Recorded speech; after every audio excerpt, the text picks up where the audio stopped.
አፈር ብላ ብልህ ይቅርታ ለቃሉ አፈር ብላ ብልህ እርግማን ነው ምርቃት ነው? እሺ ስድብ ማልከው። ስለዚህ መልአክ መሳደብ ይችላሉ ማለት ነው። ስለዚህ ገብርኤል መልአኩ እንዳንተ አገላለጽ ስድብ ነው እያልከኝ እኔን እንደ ስድብ እየተረጎምከው ነው አንተ። ስለዚህ ገብርኤል እዚህ ጋር አፈር ብላ ነው ያለው። ይሄ እርግማን ለኔ ይሄ እስኪሆን ድረስ ማለት እኮ በቃ ወሰነበት እኮ ሁን አለው። እሺ እርግማንም አይደለም። ማርያም ግን እንደዚህ አላለችም ብላ አለችኝ። ገጽ 279 ታምር 72 እርግማን የአባቴ አምላክ ይድፋህ እንዲህ ያድርግህ ማለት ነው። በራስ መናገር ግን እርግማን አይደለም ብለሃል። ቢኮዝ ገብርኤል እዚህ ጋር ትሆናለህ ብሎ ምልክት ነው የሰጠዋል። ስለዚህ የእመቤታችንን ምልክት እህታችን እኔን የሚዩት ያደረኩሽ እንዴ ኦርቶዶክስነት ማለት አለመስማት ማለት ነው እንዴ? ማንኛውም እምነት ተቋማት አይደለም ትምህርት የሚሰጡት። እውነትህን ያለውን ትምህርት ነው የሚያስተምሩት። እውነትህን ነው። የምሬን እኮ ነው የማወራክ። እሺ አንዴ ለዛማ ለምን ከአንተ ጋር አብሮ ስድብ ስታስተምረው የነበረው ዮናስ እኮ አንዴ ሚዩት አድርገው ቆይ ላሰማህ። በቀል ያስተማረኝ ስድብ ያስተማረኝ የኤርሚያስ አንዴ ሚዩት። አንድ አያወራም። አንድ ፊቴ ቀርቦ አንድ አያወራም። አንድ ኤርሚያስ ትምህርት አስተማረኝ ብሎ ለማለት አንድ ፊቴ ቆሞ አያወራም እኮ አልኩ። ፊቴ ቆሞ አያወራም። ይሄንን ያለው ሰውዬ ማለት ነው። ፊቴ ቆሞ አያወራም። ተልኬ መጥቻለሁ ልነግርህ መጥቼ ነበር የምስራች ልነግርህ እንደምትወድ።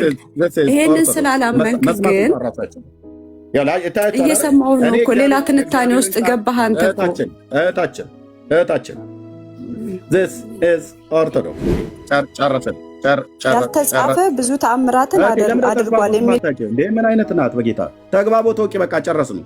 ጥቅሱ አታውቂውም፣ አንቺ አታውቂውም። ጥቅሱ ግን ያለው በዮሐንስ ወንጌል መጽሐፍ ምዕራፍ 20 ቁጥር 30 እና 31። ይህ የአሁኑ ክፍፍል እኮ ዝም ብሎ እንደዚህ የተነሳ ነገርም አይደለም። ይህ በአሁኑ ክፍፍል ምንድነው የሆነው? በቀዳማዊ ኃይለ ሥላሴ ዘመነ መንግስት ዞን ሰጧቸው ለፕሮቴስታንቶቹ፣ ከፋፍለው ሰጧቸው። እያንዳንዱ ተከፋፍሎ የራሱን መንግስት በዚያ መሰረት። አሁን የእነሱ ልጆች ናቸው ፖለቲከኛ ሆነው የመጡት።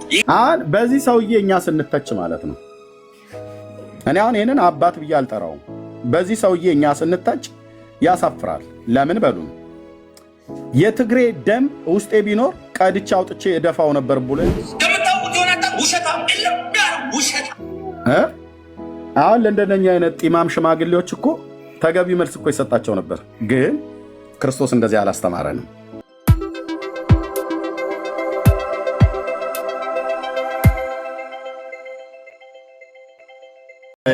በየትኛው ቋንቋ ሊቃውንት እንዲሁን ማለት እኮ ምርቃት። አሁን ለምሳሌ አንተን ዲዳ ትሆናለህ መናገር አትችልም ማለት አሁን እንዲሁን ብዬ ይቅርታ አድርግልኝና አፈር ብላ ብልህ ይቅርታ ለቃሉ አፈር ብላ ብልህ እርግማን ነው ምርቃት ነው? ኦኬ በጫጫረሽ ጥያቄ ነው የጠየቅሽኝ። ምርቃት አይደለም። ምንድን ነው? ስድብ ነው። እሺ ስድብ ማልከው። ስለዚህ መልአክ መሳደብ ይችላሉ ማለት ነው። ስለዚህ ገብርኤል መልአኩ እንዳንተ አገላለጽ ስድብ ነው እያልከኝ እኔን እንደ ስድብ እየተረጎምከው ነው አንተ። ስለዚህ ገብርኤል እዚህ ጋር አፈር ብላ ነው ያለው። ይሄ እርግማን ለኔ ይሄ እስኪሆን ድረስ ማለት እኮ በቃ ወሰነበት እኮ ሁን አለው። እሺ እርግማንም አይደለም። እሺ እንዳንተ ልሄድልህና እርግማንም አይደለም። እየተደማመጠን ማለት አንድ እርግማን ነው እንዳንተ፣ አንድ እርግማን አይደለም እንዳንተ አትበይ እንዴ። እናንተ ውስጥ ትጠይቁ ማለት ነው። ገብርኤል አፈር ብላ ነው ያለው እዚህ ጋር ሰውየው አይደለም። አንተ አይደለም አይደል ችግሩ። ስለዚህ ቆይ ያመጣሽው አድምጭ። ቆይ እየተደማመጠን ነው። መልአኩ ቅዱስ ገብርኤል አፈር ብላ ነው ያለው አላለውም። እኔ ምሳሌ ስላልተግባባን ነው እኮ በምን ልግለጽልህ? እግዚአብሔር አንደበትን ውሳኔ ወሰነበት። እሺ በቃ ውሳኔ እንበለው እንደማመጥ። ቆይ እህታችን ወይስ ደግሞ እግዚአብሔር አንደበትክን ይዝጋው አለው? እራሱ አለው እንጂ እራሱ ትሁን አለው እኮ በቃ ስልጣን ተሰጥቶታል። ገብርኤል ስልጣን ስላለው እኮ ሁን ያለው። ለምን የጠየኩሽን አትመልሽልኝ? በራሱ ነው ያለው እያልኩ እየመለስኩልህ ነው። እግዚአብሔር ብሎት ሳይሆን አትመልሽልኝም። ከተግባቦት ካወቅሽ እኔ የጠየኩሽን ለምን አትመልሽልኝም? ተግባቦት ካወቅሽ ማለት ነው። ተግባቦት ካወቅሽ ችግር የለውም። እኔ ተግባቦት ካወቅሽ እኔ ጠይኩሽም መልሽልኝ። ገብርኤል እዚህ ጋር አሁን አንቺ እኔን አፈር ብላ ብዬ ብልህ ስድብ ነው ወይስ እርግማን ነው አልሽኝ? ስድብ ነው አልኩሽ። ስድብ አይደለም። ምንድን ነው ይሄ ስልህ ስድብ ነው አልከኝ። እርግማን ነው ምን ምርቃት ነው ነው እኔ ጥያቄ። አይ ስድብ ነው አልከኝ። እርግማንም አላልከኝም፣ ምርቃትም አላልከኝም። ስድብ ነው አልከኝ አንተ። እሺ እሺ። ዘካርያስስ ማለት ገብርኤልስ ዘካርያስን እዚህ ጋር ያለው ምንድን ነው? በቃ እሺ፣ እንዳንተ እርግማን አይደለም ካልክ ወሰነበት፣ ሁን ብሎታል። በቃ እኔ አይደለሁም ያልኩት። እኔ ያልኩት ላይ ተንተርሰሽ አይደለም። አንቺ እርግማን ነው ብለሽ ያልሽውን ኬታ መጣሽ? አንቺ ነሽ እኮ መጀመሪያ እርግማን ነው ብለሽ ቅዱስ ቃሉን ያወጣሁት እህቴ ካራሜል። ቅዱስ ለእርግማን እኮ ምሳሌ ሰጠው።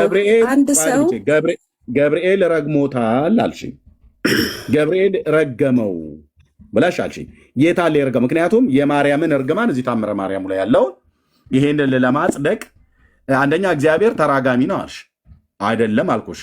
ራሱ እንኳን ጌታ እንኳን ቢራገም በፈጠረው ፍጥረት ላይ የፈለገውን መግደል የፈለገውን በሕይወት ማኖር ይችላል። ማናችንም ምንም ልንለው አንችልም። እጁ የሚያደርገውን ነገር ከአንደበቱ የሚወጣውን ነገር ምን ታደርጋለህ፣ ምንስ ትሰራለህ ብሎ ሊለው የሚችለው የለም ብዬ ቅድም ትንቢተ ዳንኤል መጽሐፍ ምዕራፍ 4 ቁጥር 35 ላይ ያለውን እግዚአብሔርን ቃል እሱን መነሻ አድርጌ ነገርኩሽ። ኦኬ እዚህ ጋር ያለውም ማለት ነው። ኦኬ ይሄን ቃል 34 ጀምሮ ዘመኑ በተፈጸመ ጊዜ እኔ ናቡከደነጾር ዓይኔን ወደ ሰማይ አነሳው፣ አይምሮዬም ተመለሰልኝ፣ ልዑልንም ባረከው፣ ለዘላለም የሚኖረውን አመሰገነው፣ አከበርኩትም። ግዛቱ ለዘላለም ግዛት ነው፣ መንግስቱም የልጅ ልጅ ነው ብሎ ካለ በኋላ በምድርም የሚኖሩ ሁሉ እንደ ምናምን ይቆጠራሉ። በእግዚአብሔር ፊት ማለት ነው። እንደ ምናምን ይቆጠራሉ። በሰማይም ሰራዊት በምድርም ላይ በሚኖሩት መካከል እንደ ፍቃዱ ያደርጋል። እግዚአብሔር እንደ ፍቃዱ። እጁን የሚከለክላት ወይስ ምን ታደርጋለህ የሚለው የለም ይላል። እንደ ፍቃዱ ያደርጋል። ከፈለገ እኔና አንቺን በህይወት ማኖር ይችላል። ከፈለገ መንቀል ይችላል። ከፈለገ ማጥፋት ዲሳፒር ሊያደርገን ይችላል። አይደለም ስጋችን የተፈጠረውን ወደ ጉድጓድ መጨመር አይደለም፣ ነፍሳችን እንኳን እንዳልተፈጠረች አድርጎ እኔና አንቺን አይደለም እዚህ ያለን ትውልድ ሰማይና ምድር በውስጡ ያሉትን ፍጥረታት ካለመኖር ወደ መኖር ያመጣ ጌታ ከመኖርም ወደ አለመኖር መመለስ ይችላል። ምክንያቱስ ይህን ሲያደርግ ማንም ሰው ምን ታደርጋለህ የሚለው የለም ይላል። ምን እንደምታደርገው ምንድነው? ቅድም የተናገርከው አንተ ማትረባ ብሎ ሊለው የሚችል የለም። እኔ አንቺን፣ አንቺ እኔን ትይኛለች። እሱን ግን የሚለው የለም ነው ብዬ ባለሙሉ ስልጣን ነው። የወደደውን በህይወት ማኖር ይችላል፣ የወደደውን መግደል ይችላል። ስለዚህ የማርያምን እርግማን ለማጽደቅ እግዚአብሔር ቢረግም ረግሞ ምናምን ነገር አልሽ። ሲጀምር እግዚአብሔር የረገመው የለም። ቢረግምም እንኳን ባለሙሉ ስልጣን ነው እሱ። ከሱኛው ሳስጥልሽ ገብርኤል እኮ ረግሞታል አልሽኝ። የት? የሉቃስ ወንጌል መጽሐፍ ማለት ነው። ሄደን ስናነበው ግን እህታችን ገብርኤል ዘካርያስን ረገመው ብሎ የሚል ቃል ወፍ የለም። ጥሩ ምሳሌ እኮ የገብርኤልን ያነሳውልህ። እሺ እርግማንም የሚለውንም በፈለግከውም አይነት ግን ገብርኤል አንተ ዲዳሁን ብሎ ሲወስንበት ወሰነ እንበለውና እመቤታችን ሰውን ውሻ እንዲሆን ወሰነችበት። ከገብርኤል ታንሳለችው እመቤታችን ይህን ብታደርግ? ኦኬ ገብርኤል ሲጀምር አልተራገምም። ተራገመ ብለሽ የምትይው ቅዱስ ቃሉን ፊት ለፊት አውጥተን የተናገርነው እያሳየው ያለሁትኝ። ልብ በሉ፣ ቅዱስ ገብርኤል አልተራገመም። ታዲያ ምንድን ነው ገብርኤል የተናገረው? በካህኑ ላይ የሚሆንበትን የተናገረው ምንድነው የሚሆነው? ሕፃኑ እስከሚወለድበት ጊዜ ድረስ እንዲህ ይሆናል አለው እኮ። አሁን ገብርኤል እኔ ላውራ እህታችን፣ እኔ ላውራ። ቃሌን ስላላመነ አለው። ይሄ ቃል የማ ቃል ነው? ቃሌን ነው ያለው። እንግዲህ እኮ የማን ነው ይሄ ቃል? የማን ነው? ከእግዚአብሔር እነግርህ ዘንድ ተልኬ መጥቼ ነበር እኮ። ይሄ ቃል የማን ነው? ግን የእግዚአብሔር ቃል ነው። አለቀ።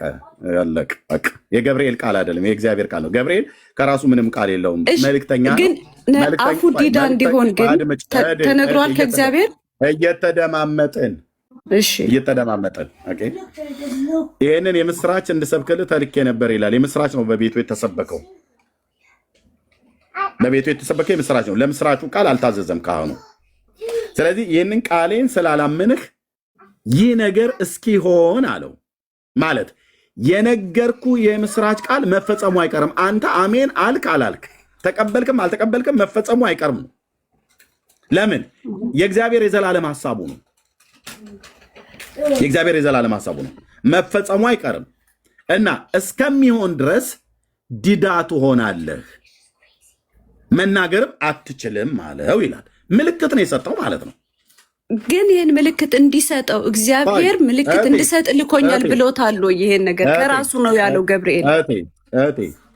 እኔ አሁን የጠየኩሽ ምልክት ነው የሰጠው። ምልክቱ ምንድነው? ልጁ መወለዱ አይቀርም። አንተ አሜን አልክ አላልክም፣ መወለዱ አይቀርም። ወደ እግዚአብሔር ለምንሃልና ጸሎትህ ተሰምቶልሃል። ጸልያል፣ ልጅ ስጠኝ ብለህ ጸልያል። የሚሰጥህ ልጅ ደግሞ እግዚአብሔር በአንተ ህይወት ውስጥ ይፈጸማል። ይህንን የምስራቹን ልሰብክልህ ተልኬ ነበር።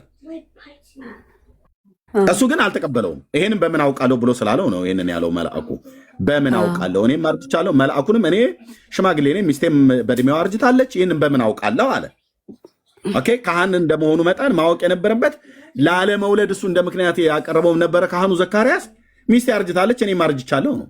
ኦኬ፣ እኔ አሁን እዚህ ጋር ማየት ያለብን ዘካርያስ ካህን ነው። ካህን ደግሞ ህግን አስተማሪ ናቸው።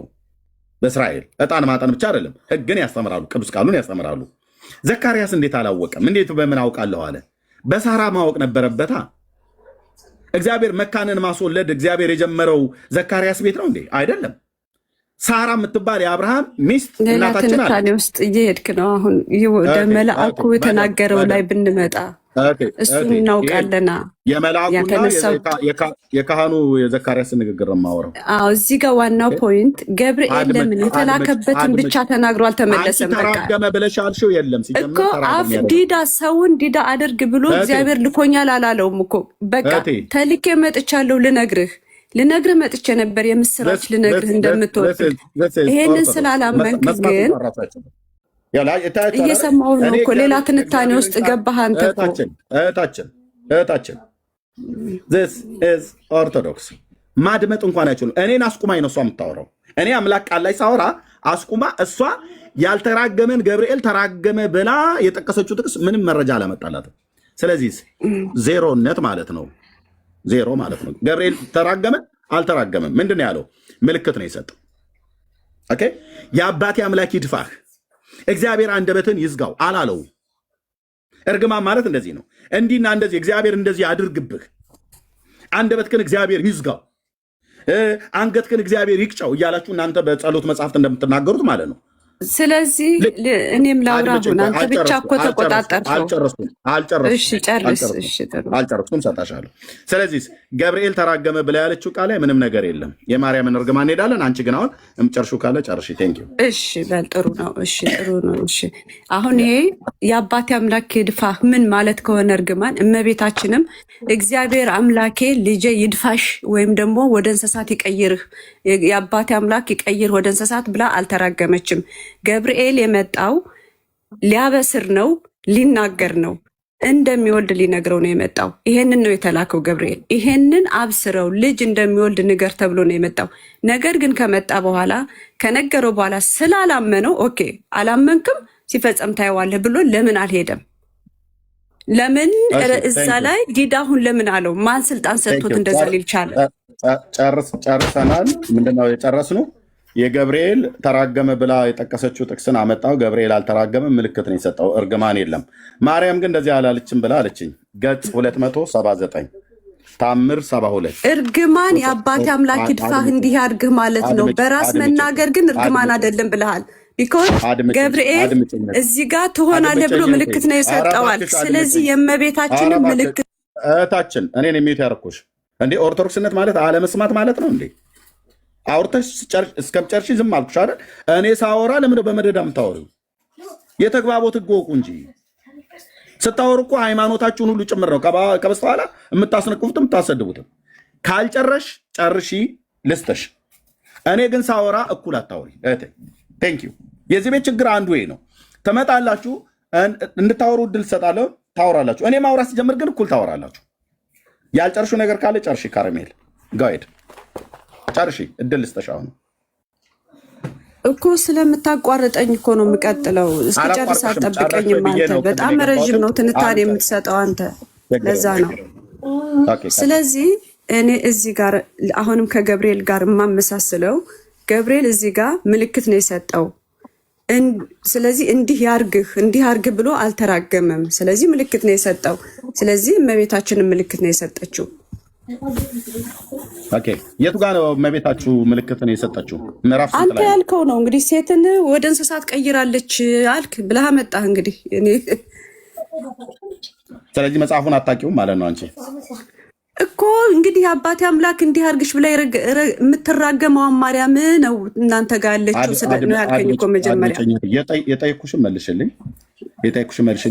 ገብርኤል ተራጋሚ ነው የምትሉት የኦርቶዶክሱ ገብርኤል ተራጋሚ ከሆነ እሱ ሊሆን ይችላል። እኛ ግን የምናውቀው ቅዱስ ገብርኤል ምልክትን ነው የሰጠው፣ መልአኩ ቅዱስ ገብርኤል። ስለዚህ እኛም የምናውቃት እመቤታችን ምልክት ነው ያደረገችው። አሁንም እያወራሽ ነው። ጨርሰሻል ወይስ አልጨረስሽም? እኔ ሳወራ አልጨረስኩም። ጨርሽ። አዎ ከመጀመሪያው ስሰማው ምንድን ነው የኦርቶዶክሷ ማርያም ተራጋሚ ነች፣ ሰውን የምትረግም ነች የሚል ነው።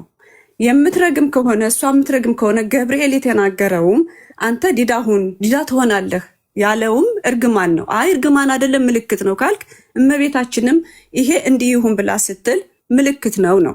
ስለዚህ የእሷ ሲሆን ለምንድን ነው የእመቤታችን ላይ ሲሆን በጣም የሚያማችሁ?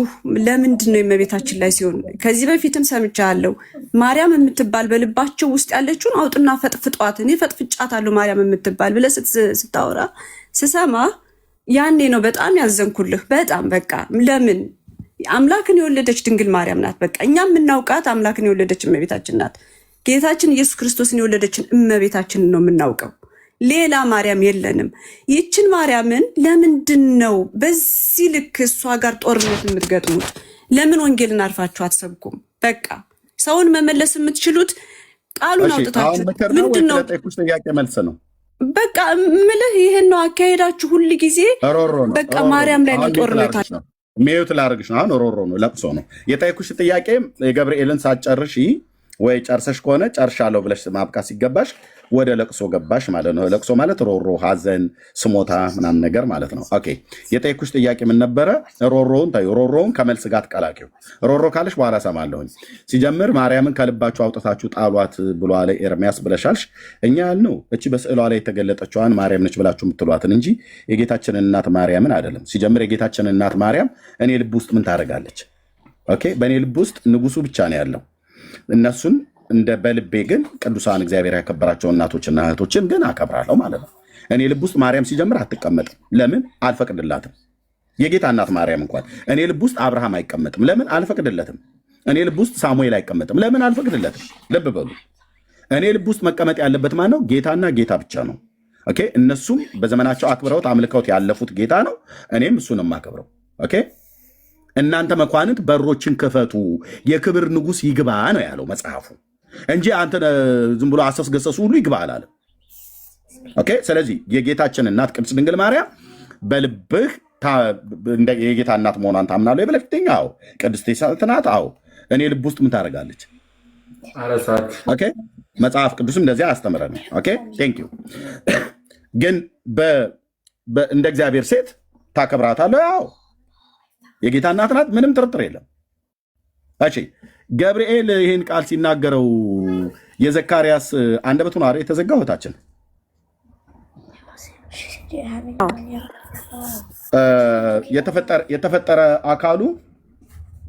የተፈጠረ አካሉ ወደ እንስሳነት፣ ወደ ከርከሮነት፣ ወይ ወደ ውሻነት፣ ወይ ወደ ጅብነት እንደዚህ ተቀይሯል።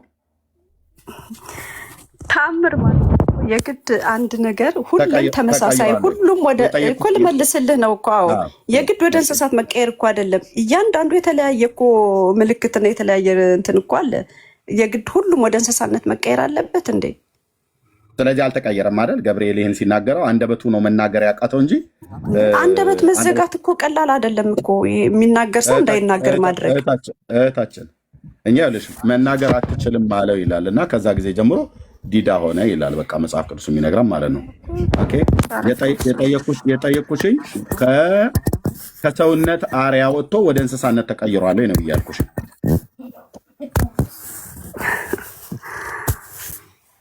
ለምን ማለት ይሄ እኮ ከዚህ ጋር የሚያገናኝ ነገር የለም። ወደ እንስሳነት ተቀይሯል። በመጽሐፍ ቅዱስ ከሰውነት ወደ እንስሳነት የተቀየሩ የሉም እንዴ ሌሎች?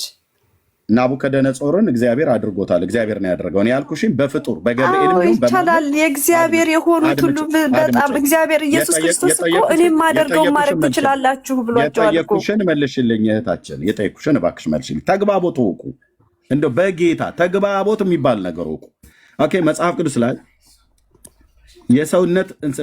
ከሰውነት ባህሪ አውጥቶት ወይ እንስሳን ባህሪ ናቡከደነጾርን እግዚአብሔር አድርጓል። ከፍጡር ግን መልአክም ይሁን ጻድቃን፣ ሰማዕታት፣ ነቢያት የተባሉት ረግመው ከሰውነት አርያ አውጥተው ወደ እንስሳነት የቀየሩ አለ ወይ ነው እያልኩሽ ያለሁት። እሺ ልመልስ። ጌታችን ምንድን ነው ያለ በወንጌል? በእኔ ያመነ እኔ የማደርገውንም ከእኔም በላይ ያደርጋል ብሏል እኮ። በቃ ቃል እኮ ብሏል። ጌታችን ፍጡር ነው። በወልድ ሎቱ ስብሐት። ኧረ እባክህ ካላልሽኝ የኔ ጥያቄን አሁንም ልብ ብለሽ ስሚኝ እህቴ። እሱን በሱ እህታችን እባክሽ ተግባቦት ወቂ። ተግባቦት ማለት የጠየቁሽ ተግባቦት ማለት የጠየቁሽ ምንድን ነው? የጠየቁሽን በደንብ መስማት፣ ከዛ ለጠየቁሽ የሚመጥን መልስ ነው መስጠት ያለብሽ። ጌታ አድርጓል ወይ ብዬ ብልሽ ጌታ ነው ኦኬ ልነግሪኝ ይቻለሽ። ከፍጡር ብዬ ስልሽ ኢየሱስ ብለሽ አልሽኝ። ኢየሱስ ፍጡር ነው ማለት ነው ለእናንተ? አይደለም። ቆይ ኤርሚያስ ግድ የለህም ነገሮችን ዝም እኔ ነው የሚዩት ያደረኩሽ። ተግባቦት እንዴት አታቂም እህቴ? የጠየቁሽ ምንድን ነው? ፍጡር ነው። ከፍጡር ልክ ገብርኤል አሁን ፍጡር ነው፣ መልአክ ነው፣ ግን ፍጡር ነው። ረግሞት ወደ ዘካርያስ ላይ አንደበቱ እንዳይናገር አደረገ እንጂ ከሰው አርያነት ወደ እንስሳ አርያነት ቀየረው ወይ ነው ያልኩሽ። አይ ኢየሱስ ብለሽ አልሽኝ። እኔ ስለ ፍጡር ስጠይቅሽ ስለ ፈጣሪ ለምን ትነግርኛለሽ? ኢየሱስ እኮ ፈጣሪ ነው፣ ፍጡር አይደለም እህቴ። ፍጡርና ፈጣሪ ለይ። ተግባቦት ማወቅ ማለት ለምሳሌ እዚህ ጋር የውሃ መያዣ ቦትል አለ። ኦኬ ይሄ ብርጭቆ ነው ወይ ብዬ ስልሽ አይ እርሳስ እኮ መጻፊያ ነው አትበይኝ። ይሄ እስክሪፕቶ እኮ መጻፊያ ነው አትበይኝ። የጠየቅኩሽ ይሄ ብርጭቆ ነው ወይስ ብርጭቆ አይደለም? ብርጭቆ ስለሚታወቅ ማለት ነው። ይሄ ቦትል ነው የተሰራበት ከብርጭቆ አይደለም። ራሱን የቻለ የተፈጠረበት ነገር አለው።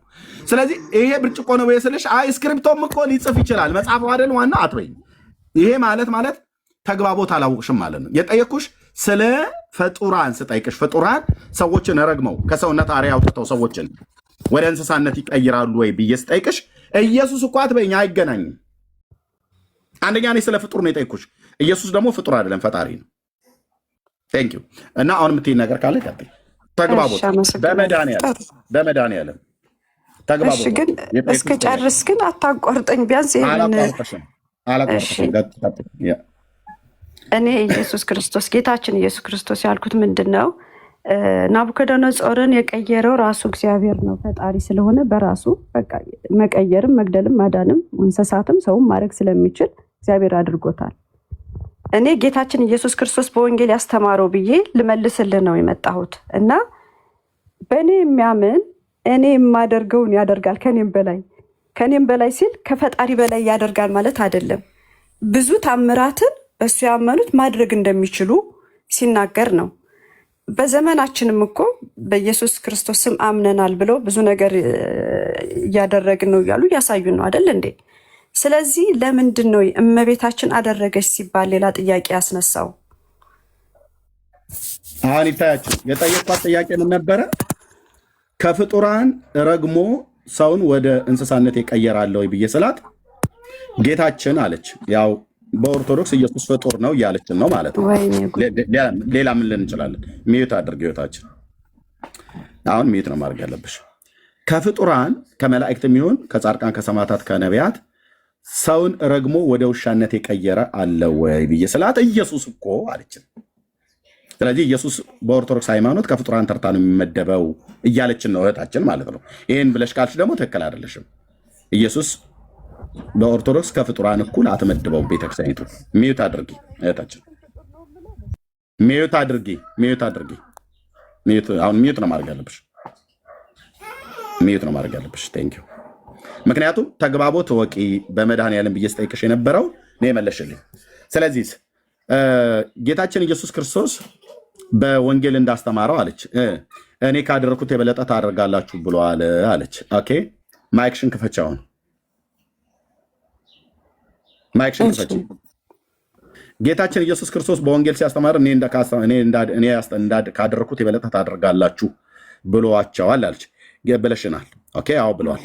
ጌታችን በምድር በነበረበት ሰዓት ላይ በአገልግሎት ዘመኑ ከኢየሩሳሌም እስከ ሰማሪያ እየተመላለሰ ባገለገለበት አገልግሎቱ የቱ ጋ ነው ሰውን ረግሞ ወደ ውሻነት ቀይሮ ልክ እኔ እንደዚህ እንደቀየርኩት እናንተም እንደዚሁ መቀየር ትችላላችሁ ብሎ ያለበት ክፍል አሳየን። ከወንጌል ከአዲስ ኪዳን መጽሐፍት የግድ እዛ ጋር ታምር ሲባል እዛ ጋር ስፔሲፊክ ተደርጎ መጽሐፍ እንዴ ምክንያቱም ስፔሲፊክ ተደርጎ እኔ እንዳደረኩት መጽሐፍ ነበረበት ወይ ተአምር ታደርጋላችሁ እያወራሁኝ እኮ ነው። እኔ እንዳደረግኩት ታደርጋላችሁ ብሏቸዋል ብለሻል። ጌታ በምድር በስጋ በነበረበት ዘመን ሲያስተምር በይሁዳም በሰማርያም እየተመላለሰ ሲያስተምር ሰውን ረግሞ ወደ ውሻነት ሲቀይር አይተው እኔ ልክ ካደረግኩት እናንተም የበለጠ እንደዚህ ታደርጋላችሁ ብሎ ያለበትን ክፍል አሳይንና የማርያም ረግሞ ወደ ውሻ መቀየርነት እውነት ይሆናል ማለት ነው። ቀጥይ። ይኸውልህ ኤርሚያስ መግባባት አንችልም። ለምን እንደማንችል ታውቃለህ?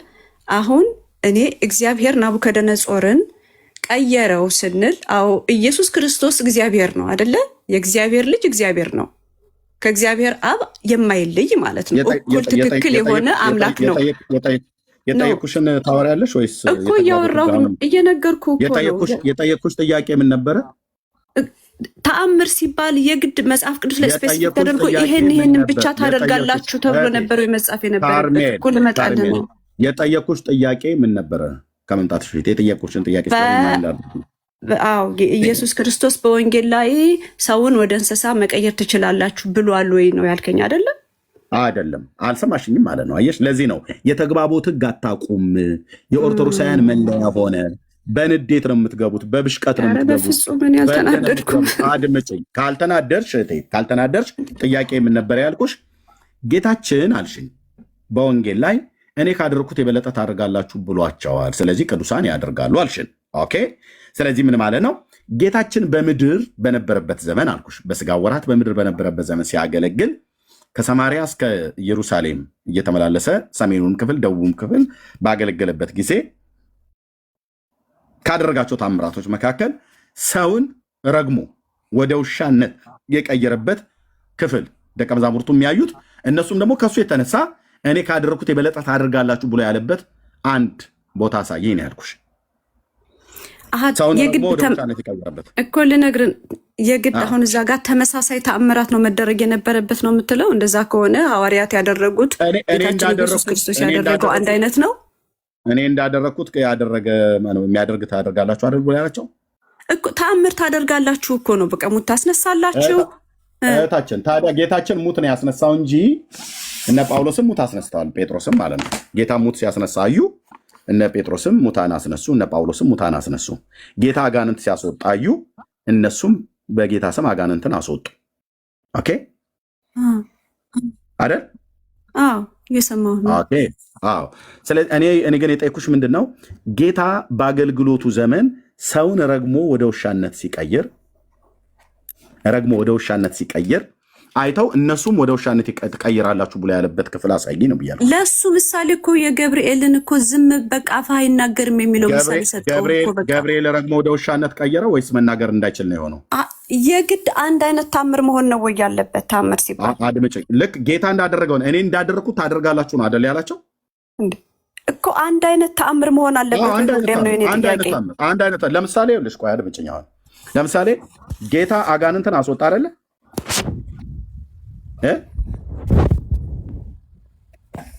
አጋንንትን አስወጣ አይደል? እህታችን ድምፅሽ ተዋጠ። እየሰማሁ ነው እኔ ይሰማል። እሺ ጌታ አጋንንትን አስወጣ አይደል? አዎ አልኩህ እኮ። አዎ ቴንክ ዩ። ጳውሎስስ አጋንንትን አስወጣ? አዎ እሺ አጋንንትን አስወጣ። ተመሳሳይ ነው? ተመሳሳይ አይደለም? አዎ ተመሳሳይ ነው። ኦኬ እሺ ጌታ ሙታንን አስነሳ አይደል? እሺ አይደል? አዎ ሙታንን እንዴት አስነሳ? በቃሉ ተናግሮ አስነሳ። እነ ጳውሎስ እና እነ ጴጥሮስ ደግሞ አድምጪኝ እህታችን እባክሽ ጌታ ሙታንን አስነሳ አይደል?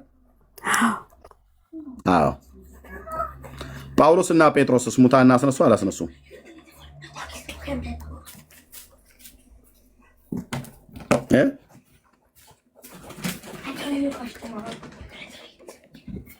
እህታችን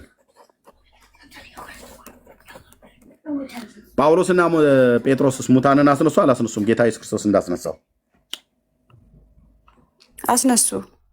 አስነሱ። ተመሳሳይ ነው? ተመሳሳይ አይደለም? ተመሳሳይ ነው አይደል? ጌታችን ሰውን ረግሞ ወደ ውሻነት የቀየረበትን እና ማርያም ሰውን ወደ ውሻነት የቀየረችበት ተመሳሳይ እንዲሆን ጌታችን ሰውን ረግሞ ወደ ውሻነት የቀየረበትን አሳይኝ ከአዲስ ኪዳን። መርገም ሁሉ አንድ አይነት ነው እህቴ። የተለያየ እርግማን እንዳላችሁ እናውቃለን በኦርቶዶክስ ተዋሕዶ ቤተክርስቲያን። አይደለም የተለያየ እርግማን አሳይሻለሁ። መጽሐፍቶችን አሳይሻለሁ። ናቡከደነጾር ጌታችን እህቴ ተግባቦት ወቂ ልመልስልህ እኮ ነው ለመጠየቀኝ ጥያቄ አድምጭኝ እህቴ እባክሽ። በአዲስ ኪዳን ጌታችን መጥቶ ሲያስተምር እነዚህ ሐዋርያት አይተዋል፣ ጳውሎስና ጴጥሮስ ሌሎችም ማለት ነው። እሱ አጋንንትን እንዳስወጣ እነሱም አጋንንትን አስወጥተዋል በጌታ ስም ማለት ነው። ኦኬ፣ እሱ ሙታን እንዳስነሳ እነሱም ሙታን አስነስተዋል። እንደዚህ ማለት ነው። ተመሳሳይ ነው ማለት ነው። ጌታችን በአዲስ ኪዳን ሰውን ረግሞ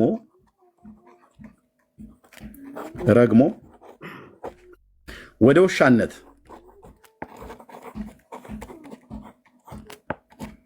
የቀየረው አለ። በመጀመሪያ የቀየረው ሰውን ረግሞ ወደ ውሻነት የቀየረው አለ። ናቡከደነጾርን በአዲስ ኪዳን ነው። ልብ በይ፣ በአዲስ ኪዳን ጌታችን ኢየሱስ ክርስቶስ ከአዲስ ኪዳን በፊትም ነበር። አድምጪኝ። ተግባቦት ወቂ በአዲስ ኪዳን እንደዚህ ነው ስትያዙ። እየመለስኩልህ እኮ ነው። በአዲስ ኪዳን ማለት ኪዳን ወቂ ጌታችን በስጋ ከቅድስት ድንግል ማርያም ከተወለደ በኋላ ማለት ነው። በአዲስ ኪዳን ጌታችን ሰውን ረግሞ ወደ ውሻነት የቀየረበት አለ ወይ? በብሉይ ኪዳንም ነበርኩኝ። ጌታችን ኢየሱስ ክርስቶስ እኮ የጠየኩሽን ተግባቦት ወቂ። እኔ አይደል ነው ከምን አይነት ሰው ጋር እንደምትኖሪ በዚህ ከሆነ ማለት ነው። ተግባቦት ወቂ እህቴ ካርሜል አታውሪ አይደለም ያልኩሽ። ተግባቦት ማለት እኛ ጌታችን በአዲስ ኪዳን ብቻ ነው ያለው ብሉይ ኪዳን ላይ የለም እያልንሽ አይደለም። የሰማይ የምድር ፈጣሪ ስለሆነ የዓለማት ፈጣሪ ስለሆነ ዓለም ሳይፈጠር አስቀድሞ የነበረ ስለነበረ መኖር የጀመረው መቼ ነው አይደለም ያልንሽ። አገልግሎት ሲያገለግል በአዲስ ኪዳን በስጋ ከቅድስት ድንግል ማርያም ተወልዶ በ30 ዓመቱ በዮርዳኖስ ተጠምቆ አገልግሎት የጀመረበትን ነው። በዛ አገልግሎት ውስጥ እኔ እንዳደረግኩት እናንተ ታደርጋላችሁ ብሏል ብለሽ የዮሐንስን ወንጌል ጠቅሰሻል። ያቺ የጠቀሻትን ጥቅስ መልሼ ላስውጥሽ ይገባል፣ አንቺም ለሌሎችም ማለት ነው። ልብ በይ። ስለዚህ በአዲስ ኪዳን ጌታችን ኢየሱስ ክርስቶስ ሲያገለግል ሙታን ሲያነሳ አይተውታል፣ እነሱም ሙታን አስነስተዋል በሰጣቸው ስልጣን። አጋንንትን ሲያስወጣ አይተዋል፣ እነሱም አጋንንትን አስወጥተዋል። ድውያንን ሲፈውስ አይተዋል፣ እነሱም ድውያንን ሲፈውሱ ነበር። ተመሳሳይ ነው ማለት ነው። ኦኬ። ስለዚህ ጌታችን በአዲስ ኪዳን ሰውን ረግሞ ወደ ውሻነት የቀየረበት አለ ወይ? በአዲስ ኪዳን ልብ በይ፣ የመጨረሻ ነው። ያንቺ ነው እድሉ። ተግባቦት በአዲስ ኪዳን አለ? ካርሜል ሚዩት ነሽ እያወራሽ ከሆነ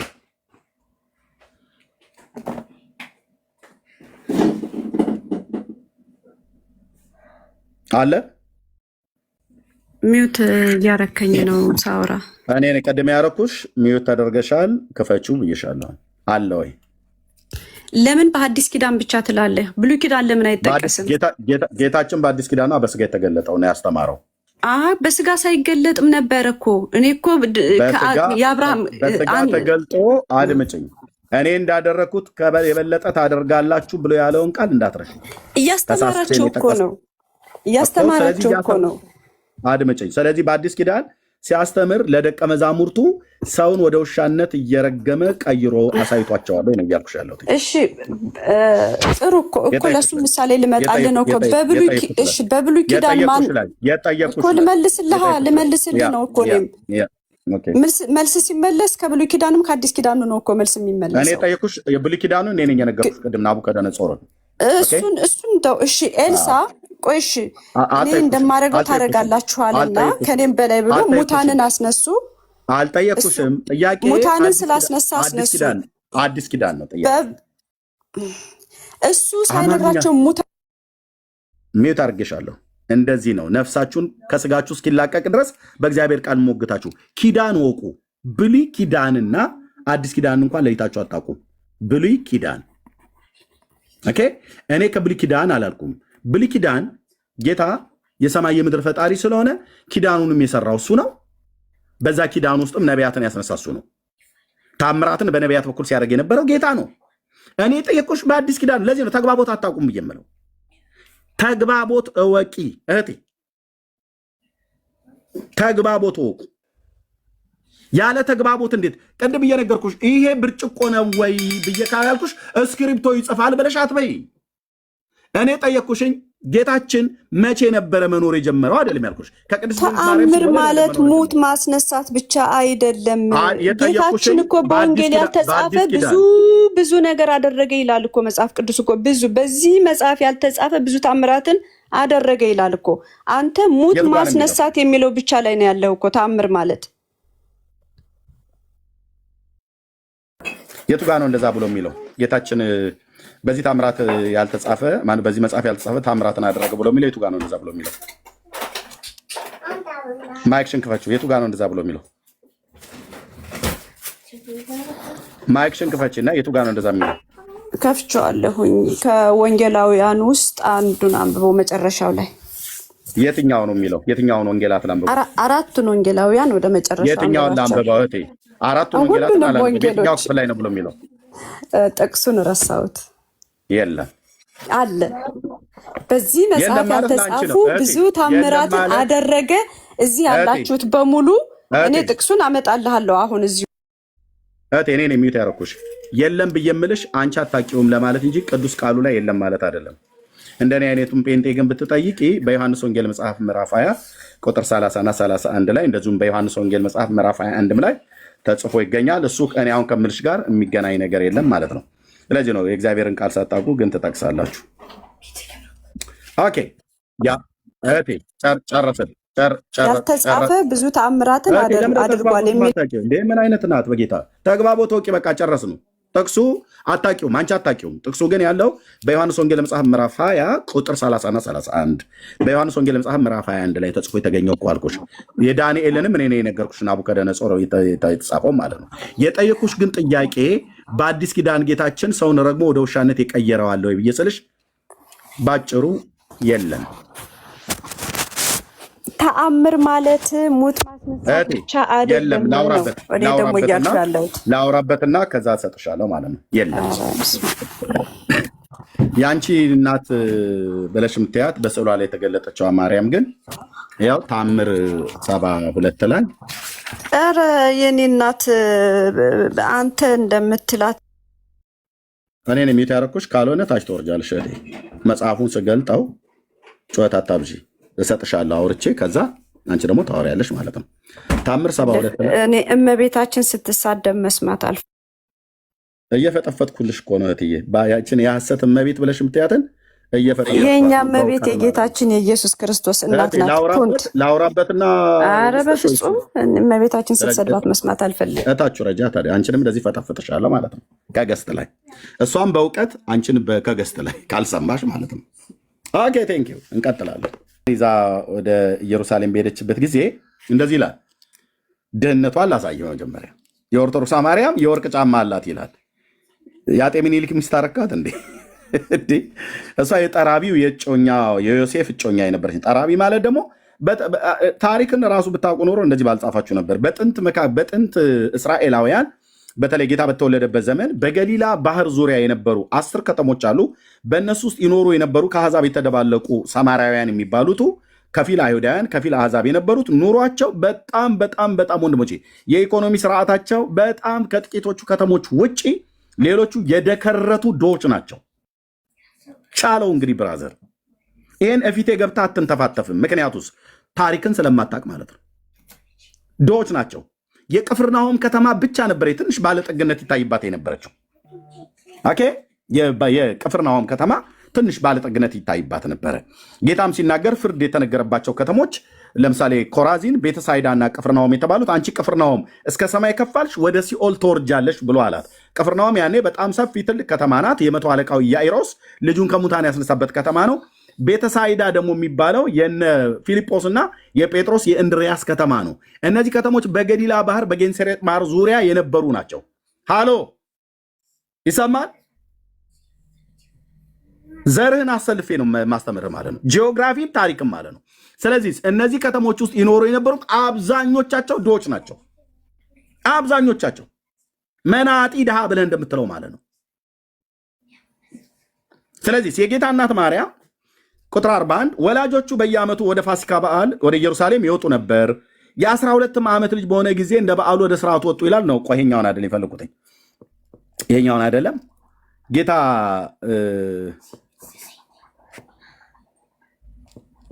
ሶሪ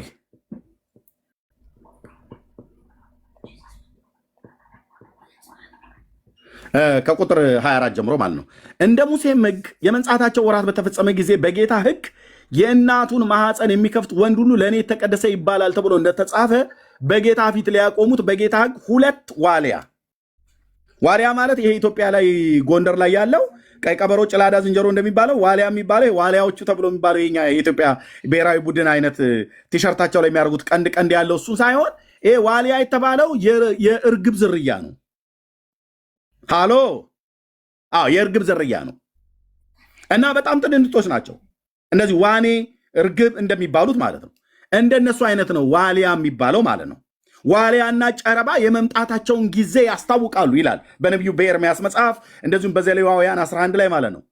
ዳርያስ ስል ብራዘር ዳርያስ እንዴ በ12 ቁጥር ምስማር ጥቅጥቅ ማድረገው ማለት ነው። አንድ ተረት ላታነሳ ዋሊያ 2 የእርግብ ጫጩቶችን እንደተባለ መስዋዕት ሊያቀርቡ ወደ ኢየሩሳሌም ወሰዱት ይላል።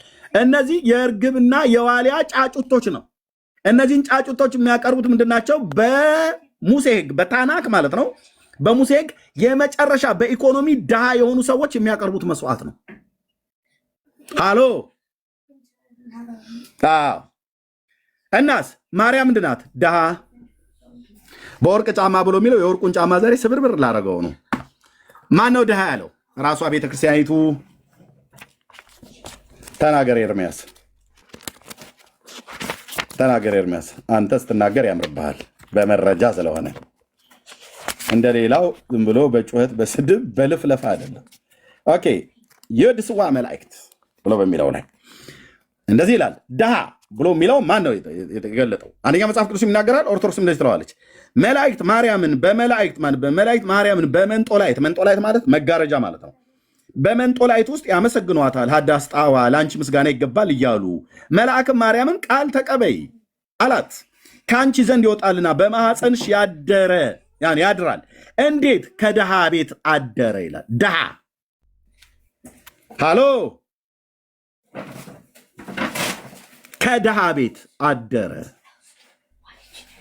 እንዴት? ከምን ቤት አደረ? ከድሃ ቤት አደረ።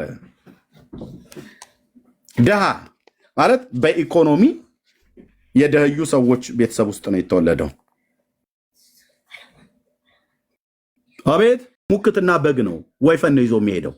እሷ ግን መናጢ ድሃ ስለነበረች ነው ጫጩት ይዛ ሄደችው። ካኑ ማብራዘር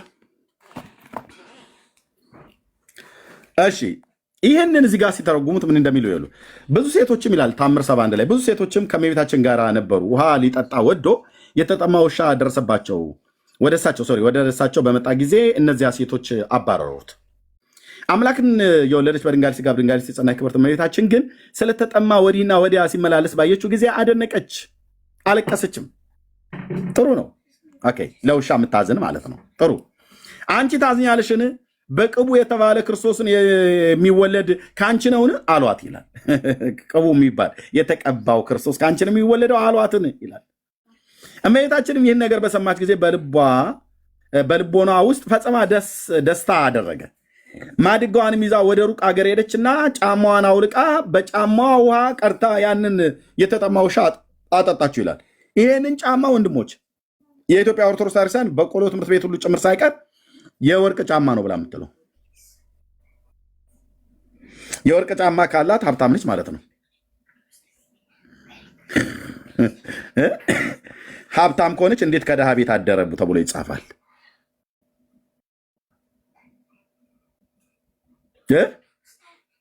አልተግባባም ማለት ነው። አየህ፣ ይህንን ጫማ የወርቅ ጫማ ነው ብሎ ይሉታል። ችግር የለውም እና ለተጠማሽ እና ከሴቶቹ አንዱ ማድጋሽን ነው አጎደልሽው ሀብሉም ተቆርጧል ብለው አሏት ይላል። ከዛ ለዚህ ውሻ ውሃ ጠጣችው ይላል ማርያም። ኦኬ፣ ይህን በምን እንይዘዋለን? መጽሐፍ ቅዱስ የአምላካችን የእግዚአብሔር ቃል ሲናገር የጻድቅ ነፍስ ለእንስሳ እንኳን ይራራል ይላል። መጽሐፈ ምሳሌ ላይ የጻድቅ ነፍስ ለማይራራል ለእንስሳ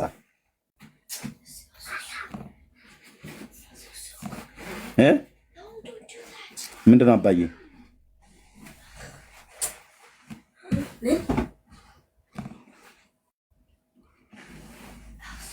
What happened?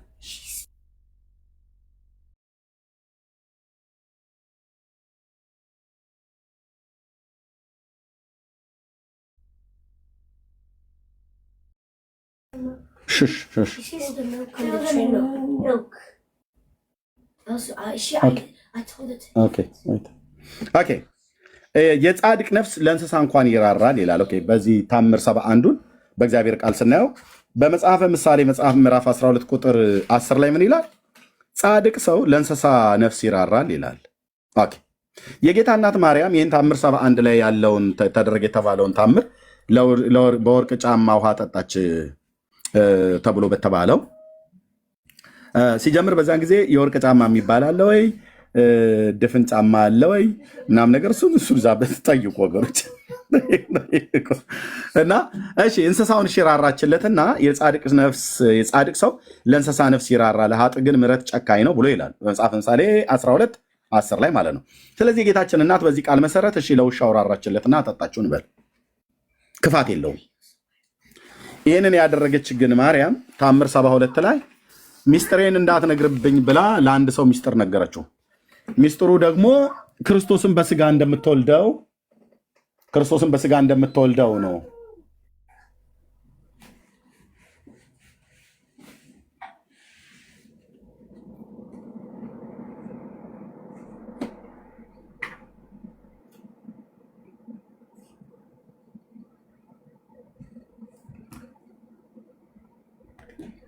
ክርስቶስን በስጋ እንደምትወልደው ነው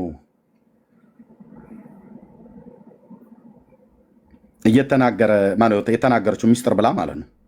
ይህን ሚስጥሩን ግን አውጥቶ ለሌላ ሰው የነገረባትን ሰው ነው እንደዚህ ያለችው ይላል። ያ አዳኝ ጎልማሳ በፊት ለፊት እየመራ ደረሰ ይላል። ወደ ማን? ወደ ማርያም። ለአንድ አገረ ገዢ ነው ሄዶ ሚስጥሩን የነገረባት። ለአንድ አገረ ገዢ ሄዶ ሚስጥሩን ነገረባት። ይሄ ጎለምሳው ወጣት ማለት ነው። አምላክን በስጋ እንደምትወልድ ሚስጥር ተብላ ለሰዎች ነገረች ይልላል። ሲጀምር ክርስቶስን እወልደዋለሁ ብላ በሚስጥር ለጎረምሳ ትናገራለች። ላገኘችው ጎረምሳ ሁሉ የኦርቶዶክሷ ማርያም።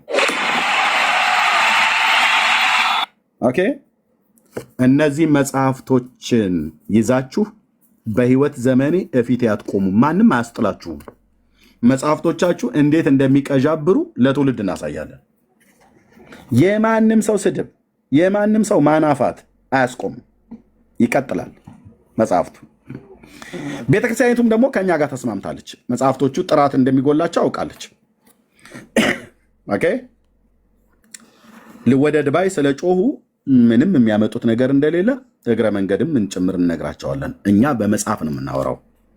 እና ይህንን ሚስጥር ሄዶ ነገረባት ለአገረ ገዡ። እና በዛ ሰዓት ላይ ማርያም ሰማች። ከዛስ አምላክን የወለደች በድንጋሌ ስጋ በድንጋሌ ነፍስ የጸናች ክብርት እመቤታችን ለማንም እንዳይናገር የማለላትን ያንን ጎልማሳ ባየችው ጊዜ ፈረደችበት። ፍርድ የማን ነው? የእግዚአብሔር ነው። ከዛስ ረገመችውም። እርግማን የማን ነው? የበለዓም ነው። የኦርቶዶክስ ማርያም ተራጋሚነት ብለን የምንለው ለዚህ ነው። ረገመችውም ይላል። አዲስ ኪዳን ላይ ምንድነው ብሎ የሚለው? አትርገሙ አይደል ያለው መጽሐፍ። አትርገሙ ብሎ የሚለውን የጌታን ትምህርት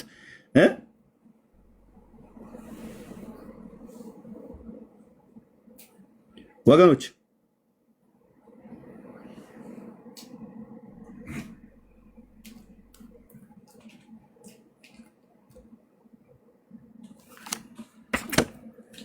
የሚያሳድዷችሁን መርቁ እንጂ ምን አትበሉ፣ አትርገሙ። እርግማን የማን ነው? የእግዚአብሔር ልጆች የክርስቲያኖች ባህሪ ስላይደለ። እርግማን የማን ነው? የጌታ እናት የማርያም ባህሪዋ ስላይደለ። አትርገሙ ብሎ የሚለውን ቃል አልፋ እሷ ግን ረገመችው። ከዛስ ያን ጊዜ ፈጥኖ ፊቱ ተለወጠና ሁለንተናው እንደ ውሻ መልክ ሆነ ይላል።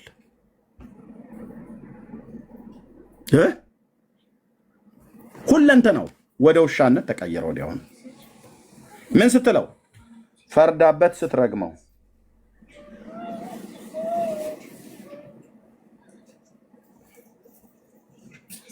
ይህን እንዴት ልታስተባብሉ ትችላላችሁ?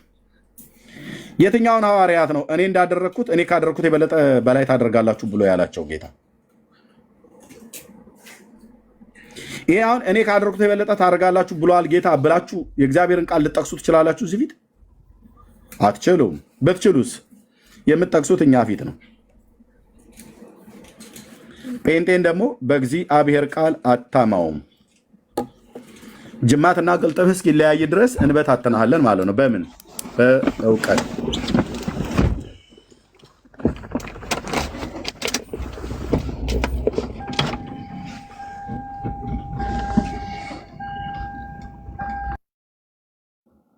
በእውቀት ማለት ነው። ስለዚህ እርግማን የክርስቶስ አገልጋዮች ባህሪ ነው አይደለም? የጌታ እናት ባህሪዋ ነው አይደለም? ማርያምን ይሄ ቅዱስ የእግዚአብሔር ቃል አይመለከታትም? ይመለከታታል። ኦርቶዶክስን ወክዬ እሟገታለሁ ብሎ የሚል ሰው ካለ ይግባ። በምን? በእውቀት ማለት ነው። ኦርቶዶክስን ወክዬ እሟገትላታለሁ እነሱ ባይናገሩ እኔ እናገርላታለሁ ብሎ የሚል እናቱ የወለደችው ይግባና ያውራ። በምን? በእውቀት። ቴንኪዩ። ይሄው ነው ብራዘር፣ መልእክቱ ይሄው ነው። በእውቀት። ቴንኪዩ። ተራ በተራ አስገባለሁ። እሺ፣ እንኳን ደህና መጣሽ። አሁን የገባሽው እንደገባሽ የተደበቅሽው ታችሁኝ። ኦኬ፣ እንደገባችሁ ብትደበቁ ለሌላ ሚሽን ነው። ስለዚህ ሚሽናችሁን አላስጨርሳችሁም ታይቶናላችሁ ማለት ነው። ኦኬ፣ ሌላ አለ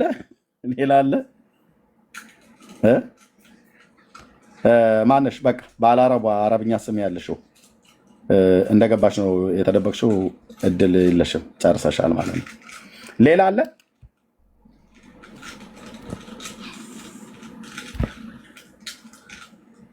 እሺ፣ እሱ ሰላም ነው። እግዚአብሔር ይመስገን። ከየት ቤተ እምነት ነው? ኦርቶዶክስ። እንኳን ደህና መጣ። እንኳን ደህና ቆየ። አሁን የገባው ወይስ ሲነገር ሰምተሃል? አይ እያዳመጥኩ ነበረ።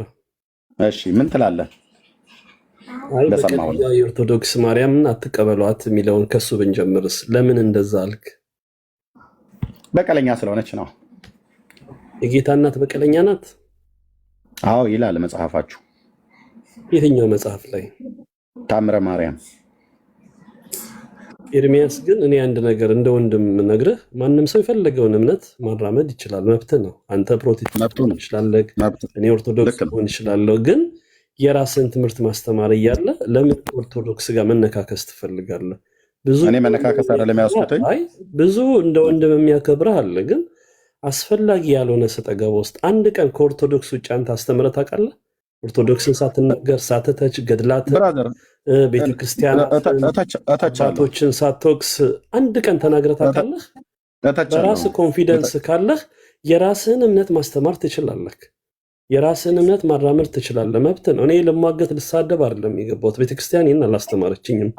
ግን የእኛ አባቶች ጋር ትምህርት ሲሰጥ ስለ ማንኛውም ቤተክርስቲያናት ወይ ደግሞ ስለ ማንኛውም እምነት ተቋማት አይደለም ትምህርት የሚሰጡት።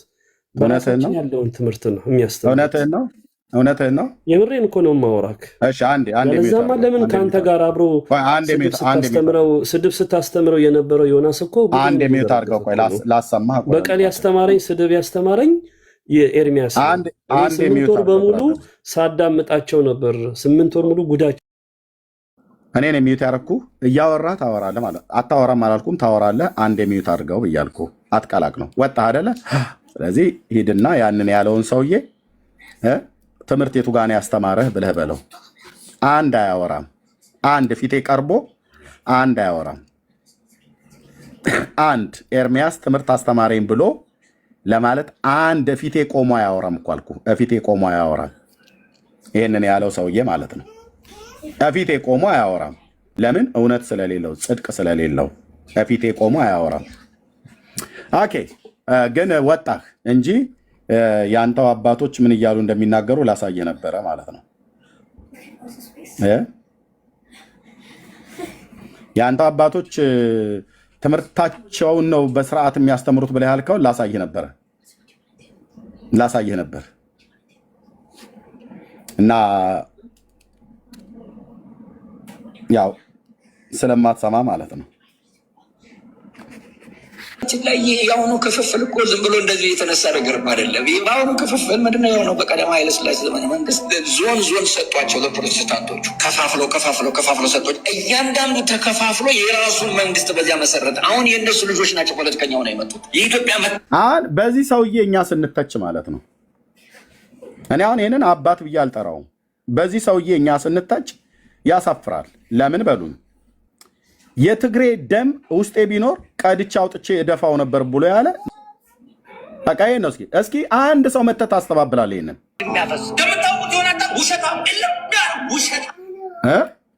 አሁን ለእንደነኛ አይነት ጢማም ሽማግሌዎች እኮ ተገቢ መልስ እኮ ይሰጣቸው ነበር። ግን ክርስቶስ እንደዚህ አላስተማረንም። ክርስቶስ እንደዚህ አላስተማረንም።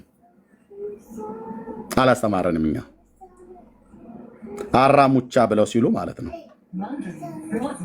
አራሙቻ ማለት ሳይዘራ ይበቀለ ማለት ነው። ለእንደኔ አይነት ገጠሬ በደንብ ይገባዋል። ደግሞ ጉልበት አለን አላሉ። በጥፊ እኮ ቢሉት የሚወድቅ እኮ ሽማግሌ ነው። ህዝብን ግን ለማሳመፅ በእውቀት ሲጠየቁ ህዝብ ውስጥ ተደብቀው ጉልበት አለን ብሎ ይላል። በጥፊ ቢሉት ሊወድቅ የሚችል ሽማግሌ ጉልበት አለን ይላል። በ21ኛው መቶ ክፍለ ዘመን በእውቀት አትሞግቱም እንዴ?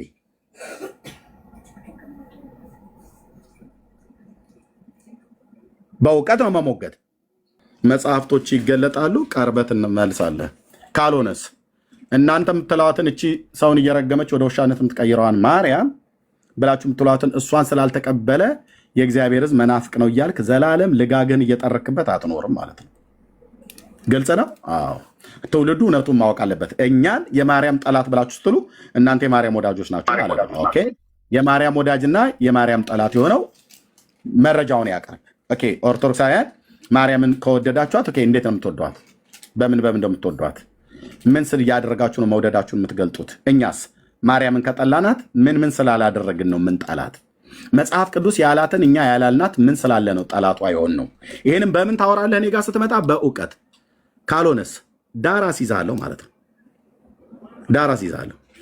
46 ተሳዳቢ ለምን አትቀጥርም? ዳር አስይዛለሁ። አያስጥሉም፣ አያስመልጡም። በዚሁ መጽሐፍት ላይ ምን ማለቅ ያለው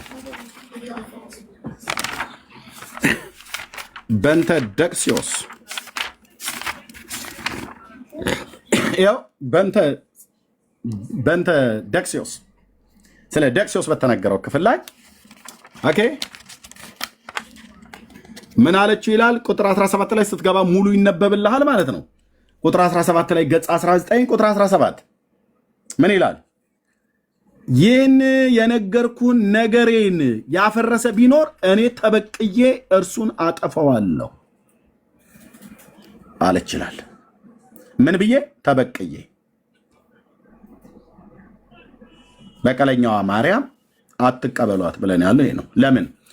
የክርስቲያን ምግባር ስለ አይደለ። የጌታችንን እናት ማርያምን ተዋት።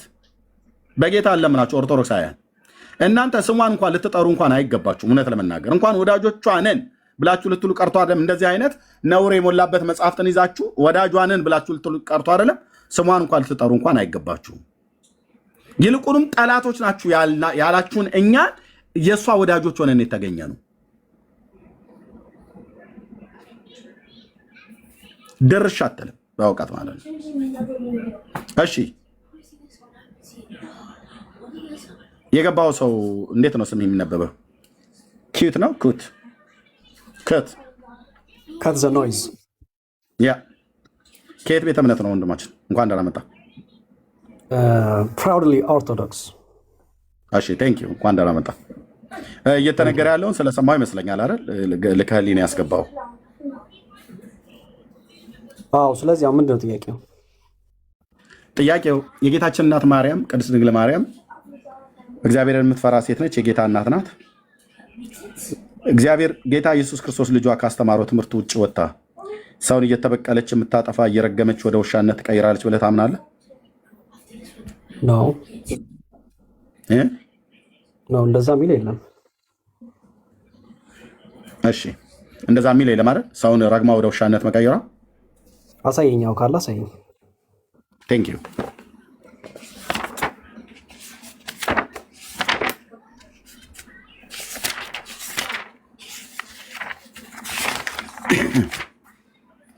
ያው ታምር 72 ገጽ 276 በ1985 ዓመተ ምህረት በታተመው ላይ ማለት የተለያዩ እትሞች አሉ።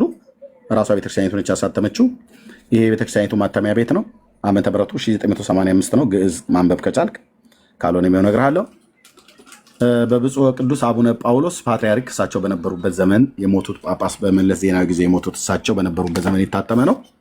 በዚህኛው ክፍል ላይ ለምንድነው 4 እና 5 አይነት ታምረ ማርያም አለ ራሷ ቤተክርስቲያኒቱ ያሳተመችው። ድንገት ሄደህ የምታነጻጽረው እንኳን ከሆነ እንዳይምታታብህ ብዬ ነው የምነግርህ። በዚህኛው ታምር 72 ላይ በዚህ ክፍል ላይ ያለው ክፍል ላይ ሚስጥሩን እኔ ሙሉን ያነበብኩት ከፈለክ ከዚሁ ላነብል እችላለሁ። አንድ ጎልማሳ ወጣት አገኛት ማርያምን በስደት በነበረችበት ጊዜ። ከዛ ሚስጥር ብላ ነገረችው፣ አምላክን በስጋ እንደምትወልድ ማለት ነው። እና ይህንን ነገሬ ለማንም እንዳትናገር ብላ አለችው። እሱ ደግሞ ሄደና አላስቻለውም። ለአንድ ለአገረ ገዢ ሄዶ ነገረው። ሚስጥር ተብሎ የተባለውን ሄዶ ነገረው። ሲነግረው ያቺ እናት ያቺ ሴት ወዴት ነው ያለችው? ወደች ሴት እንድትወስደኝ እፈልጋለሁ ብሎ ሲለው አገረ ገዢውን እየመራ ያ ጎልማሳ ሰው ይዞ ማርያም ወዳለችበት ይዞት መጣ ይላል። እና በዛ ሰዓት ላይ እንደዚህ ይላል እዚህ ጋር ያም አገረ ገዢ ፊቷ እንደ ፀሐይ ሲያበራ ከሩቅ ባያት ጊዜ ደንግጾ አደነቀ። ከፈረሱም ላይ ወርዶ ወደ እርሷ ሳይቀርብ ከሩቅ ሰገደላት። አገረ ገዢውን ይዞት መጣ ማለት ነው። እና ያም ጎልማሳ አዳኝ በፊቱ እየመራው ደረሰ ይላል። ለዚህ ጎልማሳ አዳኝ ሰው ነው ያገኘችውና ማርያም ክርስቶስን በስጋ እንደምትወልድ ሚስጥር ብላ የነገረችው ማለት ነው። ይሄ ሰው ግን አላስቻለውም። ሄደና ለአገረ ገዢው ሚስጥር ብሎ የተነገረውን ነገረው። በዛ ሰዓት ላይ ቁጥር 26 ላይ ቁጥር 27 ላይ አምላክን የወለደች በድንጋሌ ስጋ በድንጋሌ ነፍስ የጸናች ክብርት እመቤታችን ለማንም እንዳይናገር የማለላትን ያንን ጎልማሳ ይህን ጎልማሳ ማለት ነው ለአገረ ገዢው የነገረውን ባየችው ጊዜ ፈረደችበት፣ ረገመችውም። ያን ጊዜ ፈጥኖ ፊቱ ተለወጠና ሁለንተናው እንደ ውሻ መልክ ሆነ ይላል። ስትረግመው ወደ ውሻነት ተቀየረ ይላል። ይኸው ወንድማችን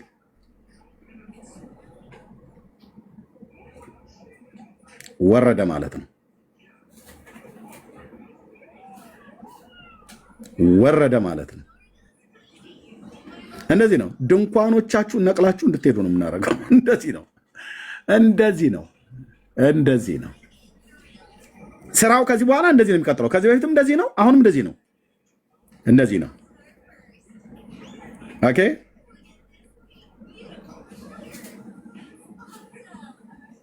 የራስን ድንኳን ራስን ነቅለህ ትወጣለህ። ቴንክ ዩ። ትንሽ ሻይ ልጠጣ አለ። ቢኒ ኦርቶዶክስ ነው። ኦኬ፣ ተቀበልሽ እህትየው። ቢኒ ተቀበለሽ። ቢኒ ተቀበል። እሺ፣ ሰላም ይብዛልህ። ሁላችሁንም ሰላም ብያለሁ። ብሩኬንም እንደዛ እህታችን መሲም ሌሎቻችሁን ቅድም ብያችኋለሁ። ተባረኩ። እንቀጥላለን። እሺ፣ ማራናታ እንኳን ደህና መጣህ።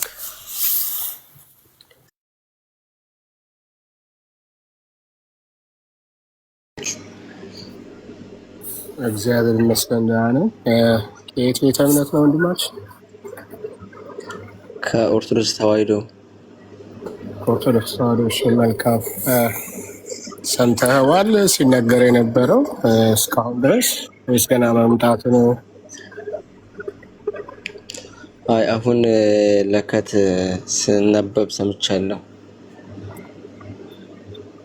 ከመጀመሪያው አልነበርክም? ቆይታ አልነበረም እዚህ ከታች?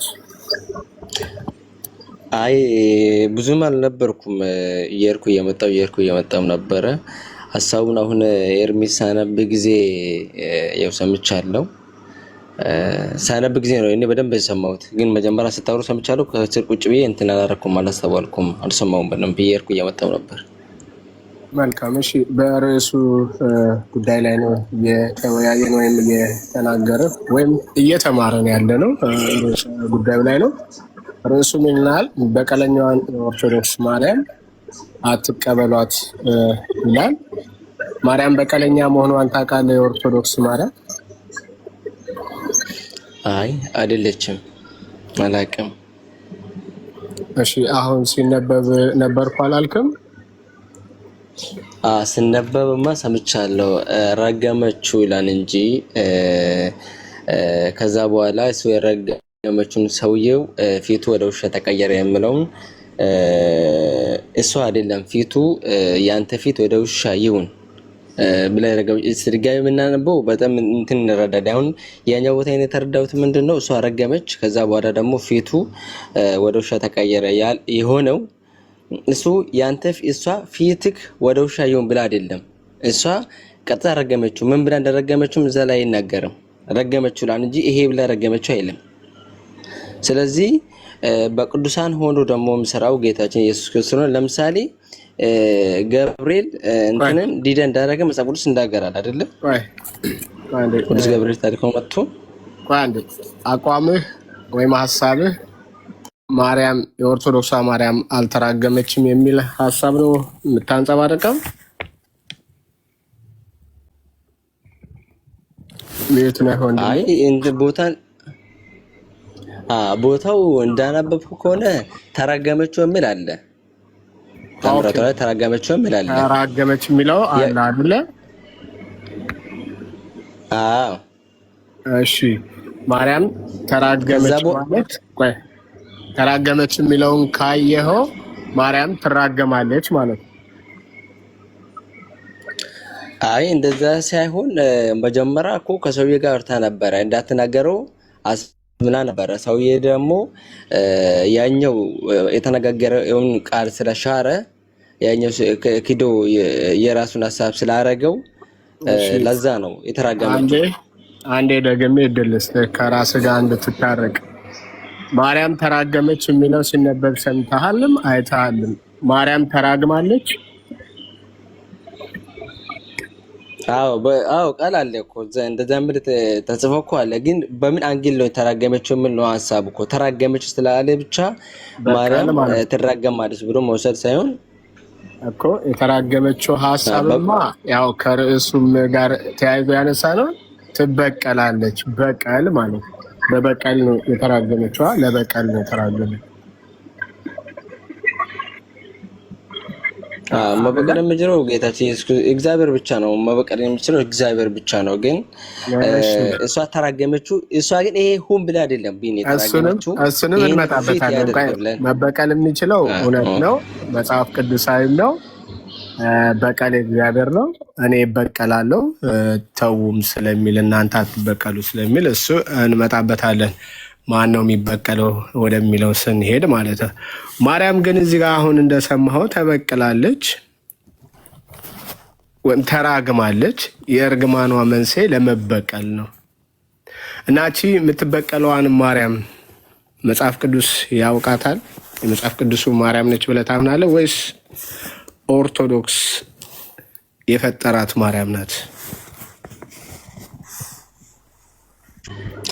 ማለት እኔ ቦታው ከዚህ በፊት አንብቤ አላቅም፣ ሰምቼም አላቅም። ይህ ማርያም ስላለ ድንግል ማርያም እኔ ማርያም ማቃት ድንግል ማርያም ነው የጌታችን ኢየሱስ ክርስቶስ እናት የሆነችው። አዎ የእሷ ማርያም መሆኑን ተጠራጥረህ ከሆነ የተነበበልህ መጽሐፍ አላት አይደለ? በስሟ የተጻፈ ነገረ ማርያም ታውቃለህ አይደለ? አዎ። ነገረ ማርያም ድንግል ነገረ ማርያም ስላላለ የድንግል ማርያም አይደለም ተቃርጧል። ወንድሜ ይሰማኸኝ? ማራናታ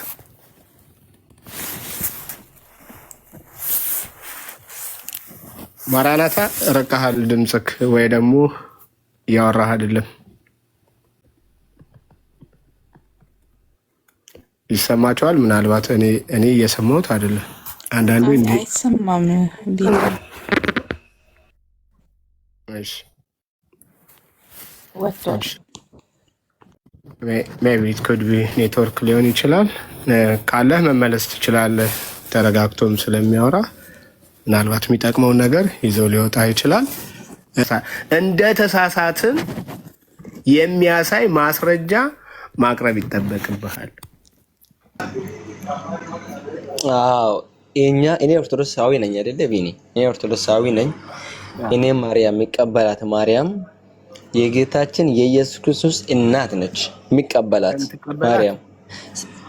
አዎ እቺን ማርያምንም ትቀበላለህ? የጌታችን የኢየሱስ ክርስቶስ እናትን ማርያምንም ትቀበላለህ?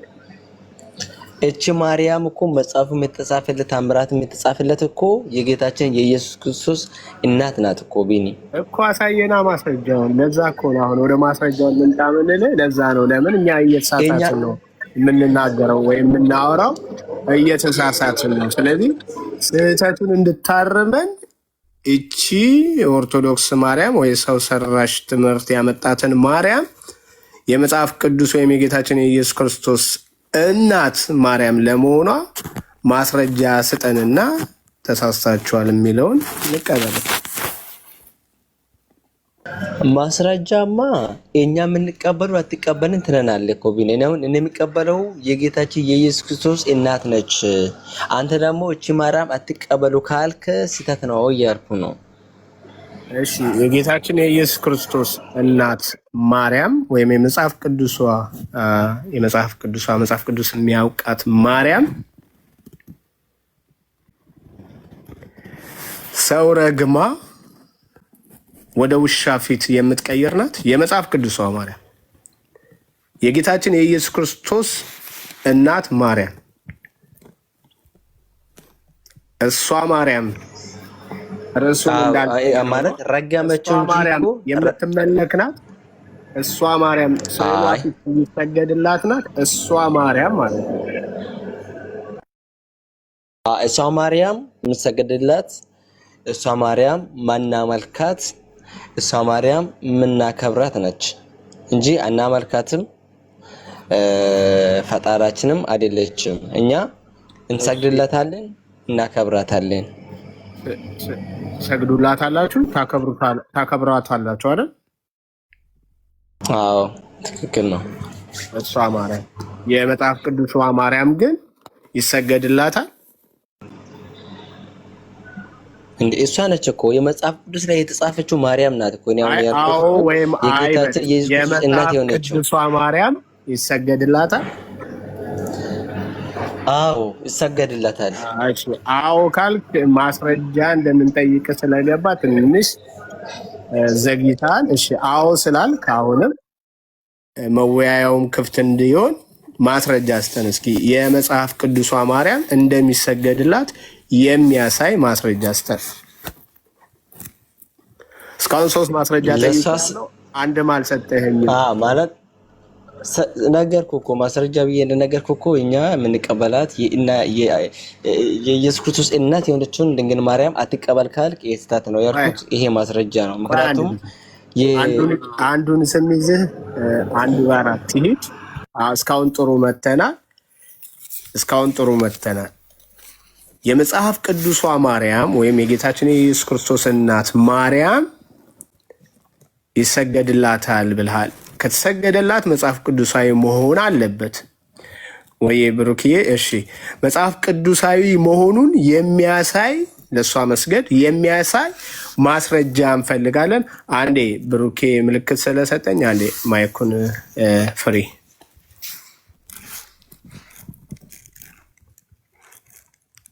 ቢኒ የተባረክ። ምናልባት እስካሁን ስታወሩ የነበረው ሀሳብ ላይ አንድ ጥያቄ ልጠይቀው ስለፈለኩ ነው። ማራናታን በኢትዮጵያ ኦርቶዶክስ ስንት የታምር መጽሐፍ ነው ያለው? ማራናታ ቤኒ ብሩክ እንዴት ነህ? አለ ሰላም ነው። እኔ ብዙ አላነብም።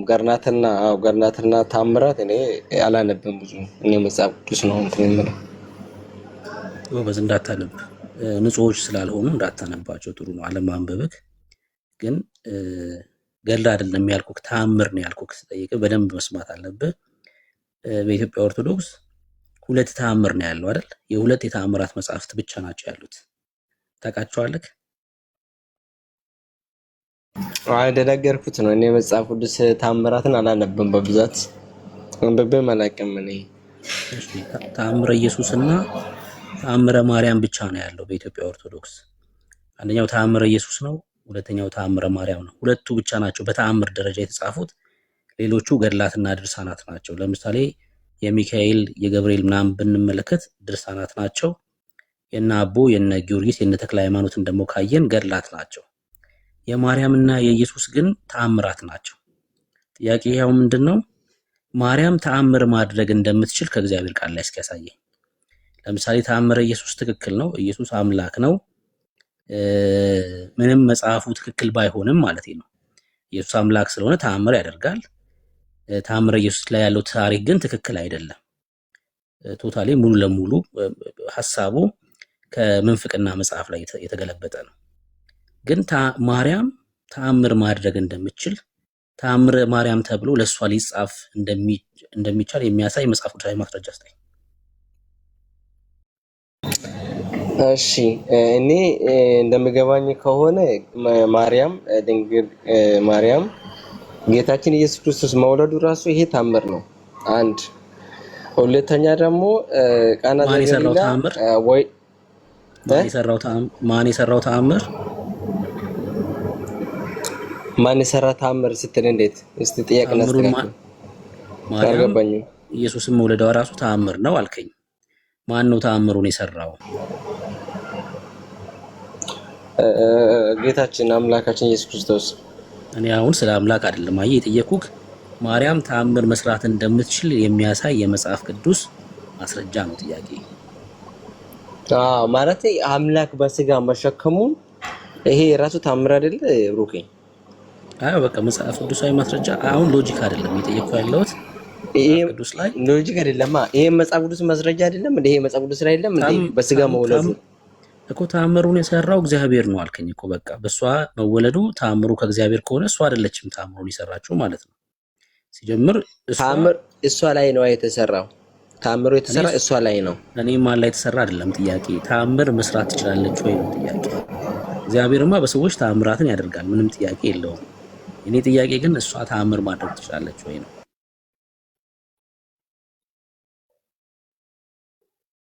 እኔ እንደማውቀው ከሆነ ይሄ ነው በቃ። እና ቃና ዘገሊላ ላይ በለመናው ወይኑ ወደ ጠጅ ቀየረበት ጌታ ኢየሱስ ክርስቶስ በሷ ለመና ነው፣ በሷ ጥያቄ ነውና ይሄ ራሱ ታምር ብዬ ነው የምወስደው ነው። አይ እኮ አሁን ለምሳሌ ወይኑን ውሃውን ወደ ወይን ጠጅ ቀየረው ማን ነው? ኢየሱስ ክርስቶስ። ታምሩን ያደረገው ማን ነው? እሱ ነው። ግን ይሄ ታምር እንደምደረገ እሷ ምክንያት ሆነች ማለት ነው። ለምሳሌ ለመነች፣ ጠየቀችው። እኔ እሱ አይደለም ጥያቄ። የታምር የሚያደርገውን አምላክ ጠየቀችው አልጠየቀችም፣ ለመነች አልለመነች ሳይሆን እሷ ተአምር ማድረግ እንደምትችል የሚያሳይ የመጽሐፍ ቅዱስ ጥቅስ። እሷ ብቻ አይደለችም። በነገራችን ላይ ሌላም ሰው ካለ ተአምር ማድረግ የሚችል ሰው ካለ እሷም ታደርጋለች ብዬ ይቀበልሃለሁ። ግዴታ ማርያም የሚል አሳየኝ እያልኩ አይደለም። በመጽሐፍ ቅዱስ ላይ አንድ ፍጡር ተአምር ማድረግ የሚችል ካለ ማርያም ተአምር ታደርጋለች ብዬ ይቀበልሃለሁ። ማንም የለም። በጣም ነውር የሚሆነው ከርዕሱ ጀምሮ ተአምረ ማርያም ተብሎ አንድ ሰው መጽሐፍ ሲጀምር በጣም አደገኛ መናፍቅ ነው የሚሆነው። በጣም አደገኛ መናፍቅ ነው። እኔ በማስረጃ ታያለሁኝ። አንተ ግን ካለ እድል ስጥ። መጀመሪያ ተአምር ማድረግ የሚችል ፍጡር ካለ ከእግዚአብሔር ቃል ላይ ለዚህ መጽሐፍ ቅዱስ ላይ ባይኖርም እኮ እኛ ይሄው በህይወታቸው ዘመን እኮ ተአምር ሳረጉ እኛ ያው እንትን እናረጋለን። ለምሳሌ ብሩክ ያው አንተ በእግዚአብሔር እርዳታ ህይወት ዘመን ውስጥ ያረኮ የሆነ ነገር ታምር የለም? ጌታ እርዶክ የሆነ ያረኮ ነገር የለም? እንደ እግዚአብሔር በየቀኑ ነው የሚያስደንቀኝ። እግዚአብሔር በህይወቴ ላይ ብዙ ታምራት ነው ያደርጋል በየቀኑ ማለት ነው። እኔ እግዚአብሔር አይደለም ጥያቄ፣ ፍጡር ታምር ማድረግ ይችላል ወይ ነው ጥያቄ። አይ ፍጡርማ ታምር ማድረግ አይችልም። ፍጡር በራሱ ባህሪ ፍጡር እንዴት ነው አቅም ያለው? በራሱ እኮ ምንም እኮ መንቀሳቀስ እኮ ማንችል ሰዎች ነን እኮ። ግን በጌታ እርዳታ አንተም እኔም ሁላችንም እኮ ታምር ማድረግ እኮ እንችላለን እኮ። አንችልም። ሰው ታምር አያደርግም። በጌታ እርዳታ ቢሆን ሰው አይደለም ታምር የሚያደርገው። ሲጀምር ይኸውልህ ታምረ ማርያም ተብሎ ገና ሲጻፍ ነው ስህተት የሚሆነው። ማርያም ልትሰራው የምችል ተአምር የለም በጭራሽ። እግዚአብሔር በማርያም እጅ ተአምር ሊያደርግ ይችላል። ተአምሩ የማን ነው ማለት ነው? የእግዚአብሔር ነው እንጂ የማርያም አይደለም። ተአምሩን ያደረገው ማን ነው? እግዚአብሔር ነው። ተአምረ እግዚአብሔር ነው የሚሆነው። ወይ ደግሞ እግዚአብሔር በማርያም እጅ የሰራው ተአምር ተብሎ ሊጻፍ ይችላል ካለ ማለት ነው። እግዚአብሔር በማርያም እጅ ያደረገው ተአምር ካለ ተአምረ ማርያም ተብሎ ግን ማርያም የሰራችው ተአምር ተብሎ ገና ከመጀመሪያው ሲጻፍ አደገኛ ወንጀል ነው። እግዚአብሔር ላይ ክህደት ነው። ደግሞም አመጽ ነው። እኔ ከእግዚአብሔር ቃል ላይ ነው ማስረጃ ማሳያችሁ። አንተ የለም መጽሐፍ ቅዱስ ላይ የለም በህይወታችን ምናምን አልክ። በህይወታችንም ቢሆን እግዚአብሔር ነው ተአምር የሚያደርገው። ሚስተር ኤክስ የሚባል የእግዚአብሔር ሰው ልኮ በህይወት ላይ ፈውስ ቢደረግ ሰውየው አይፈውስም፣ የሚፈውስ እግዚአብሔር ነው። በሰውየው ተጠቅሞ እግዚአብሔር ሊፈውስ ይችላል። ፈዋሹ ማን ነው? እግዚአብሔር ነው። ሰውየው ሊፈውስ አይችልም። ማያጅ በጭራሽ ሰው መፈወስ አይችልም። ከእግዚአብሔር ቃል ላይ ማስረጃ ላሳይክ እና ተአምረ ማርያም የሚለው በራሱ አደገኛ ኑፋቄ ነው ከርዕሱ ማለት ነው። ማርያም እንትን እዚህ ላይ ትንሽ እኔም እንትን ልበለው። አይ ብሩኬ ነው እንዴት ነው የምረዳው መሰለህ? አሁን ቅድም ኤርሚ ያነበበው ላይ ረገመችው ይላል እንጂ እሷ ያረገመችው እርግማት ሙት ወይም ደግሞ አንተ ከዚህ ጥፋ ወይም ደግሞ ፊትቅ ይሁን ብላ አይደለም የረገመችው። ይሄ ነገር ያደረገው ማለት እግዚአብሔር ነው። አይተራረለ ፊትቅ ውሻ ይሁን ብላ አይደለም እሷ ረገመችው። እሷ እርግማን ግን ረገመችው ይላል እንጂ መጽሐፍ እንትኑ ላይ ታምራቱ ላይ ፊትቅ ይሁን ብላ አይደለም የረገመችው። ግን ጌታው ቀየረው ወደ ውሻው። አይተራረለ ስለዚህ ጌታችን ኢየሱስ ክርስቶስ በእኛ ላይ አድሮ ታምራት መስራት ይችላል ነው እንጂ ሰው በራሱ በምን አቅም ነው እንትን ማድረግ የሚችለው? ያነሳው ልክ ማለት ነው ከታሪኩ ጋር አይደለም። ራሱ መጽሐፉ ተአምረ ማርያም አይደለም የሚለው? አዎ ተአምረ ማርያም ነው የሚለው መጽሐፉ በራሱ። የማርያም ያደረገችው ተአምር ማለት እኮ ነው። ለምሳሌ ተአምረ ኢየሱስ ሲል የኢየሱስ ተአምር ማለት ነው። ተአምረ ማርያም ማለት የማርያም ተአምር ማለት ነው። ማርያም ተአምር ልታደርግ አትችልም ነው እያልኩ ያለሁት። በጭራሽ ልታደርግ አትችልም። ላሳይህ አንዴ ምናልባት አሁን ካለበት መረዳት። እኔም እኮ ሰው በራሱ አይችልም እያልኩ ነው። ሰው በራሱ ጌታ ከረዳው እግዚአብሔር ከሱ ከሆነ ነው እንጂ ሰው በራሱ ባህሪ ማድረግ አይችልም እያልኩ ነው። እኔ እግዚአብሔር ረድቶትም ሰው ተአምር ማድረግ አይችልም እያልኩ ነው። ደግሞ ደጋግሜ የምነግርህ ሰው እግዚአብሔር ረድቶትም አያደርግም። እግዚአብሔር ራሱ ነው ተአምርን የሚያደርገው። እግዚአብሔር በሰዎች ያደርጋል እንጂ ተአምርን እግዚአብሔር ረድቶት ተአምር የሚያደርግም ሰው የለም። በቃ ይሄ እኮ የእግዚአብሔር የብቻው ባህሪ ስለሆነ ነው። ጥቅስ ላሳይህ እና አንተ ነው የምታነበው። እሺ እኔ ጥቅስ ላሳይህ።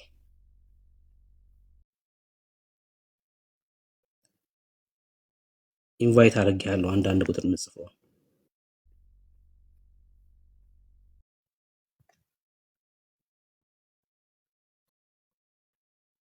እንኳን ደህና መጣክ።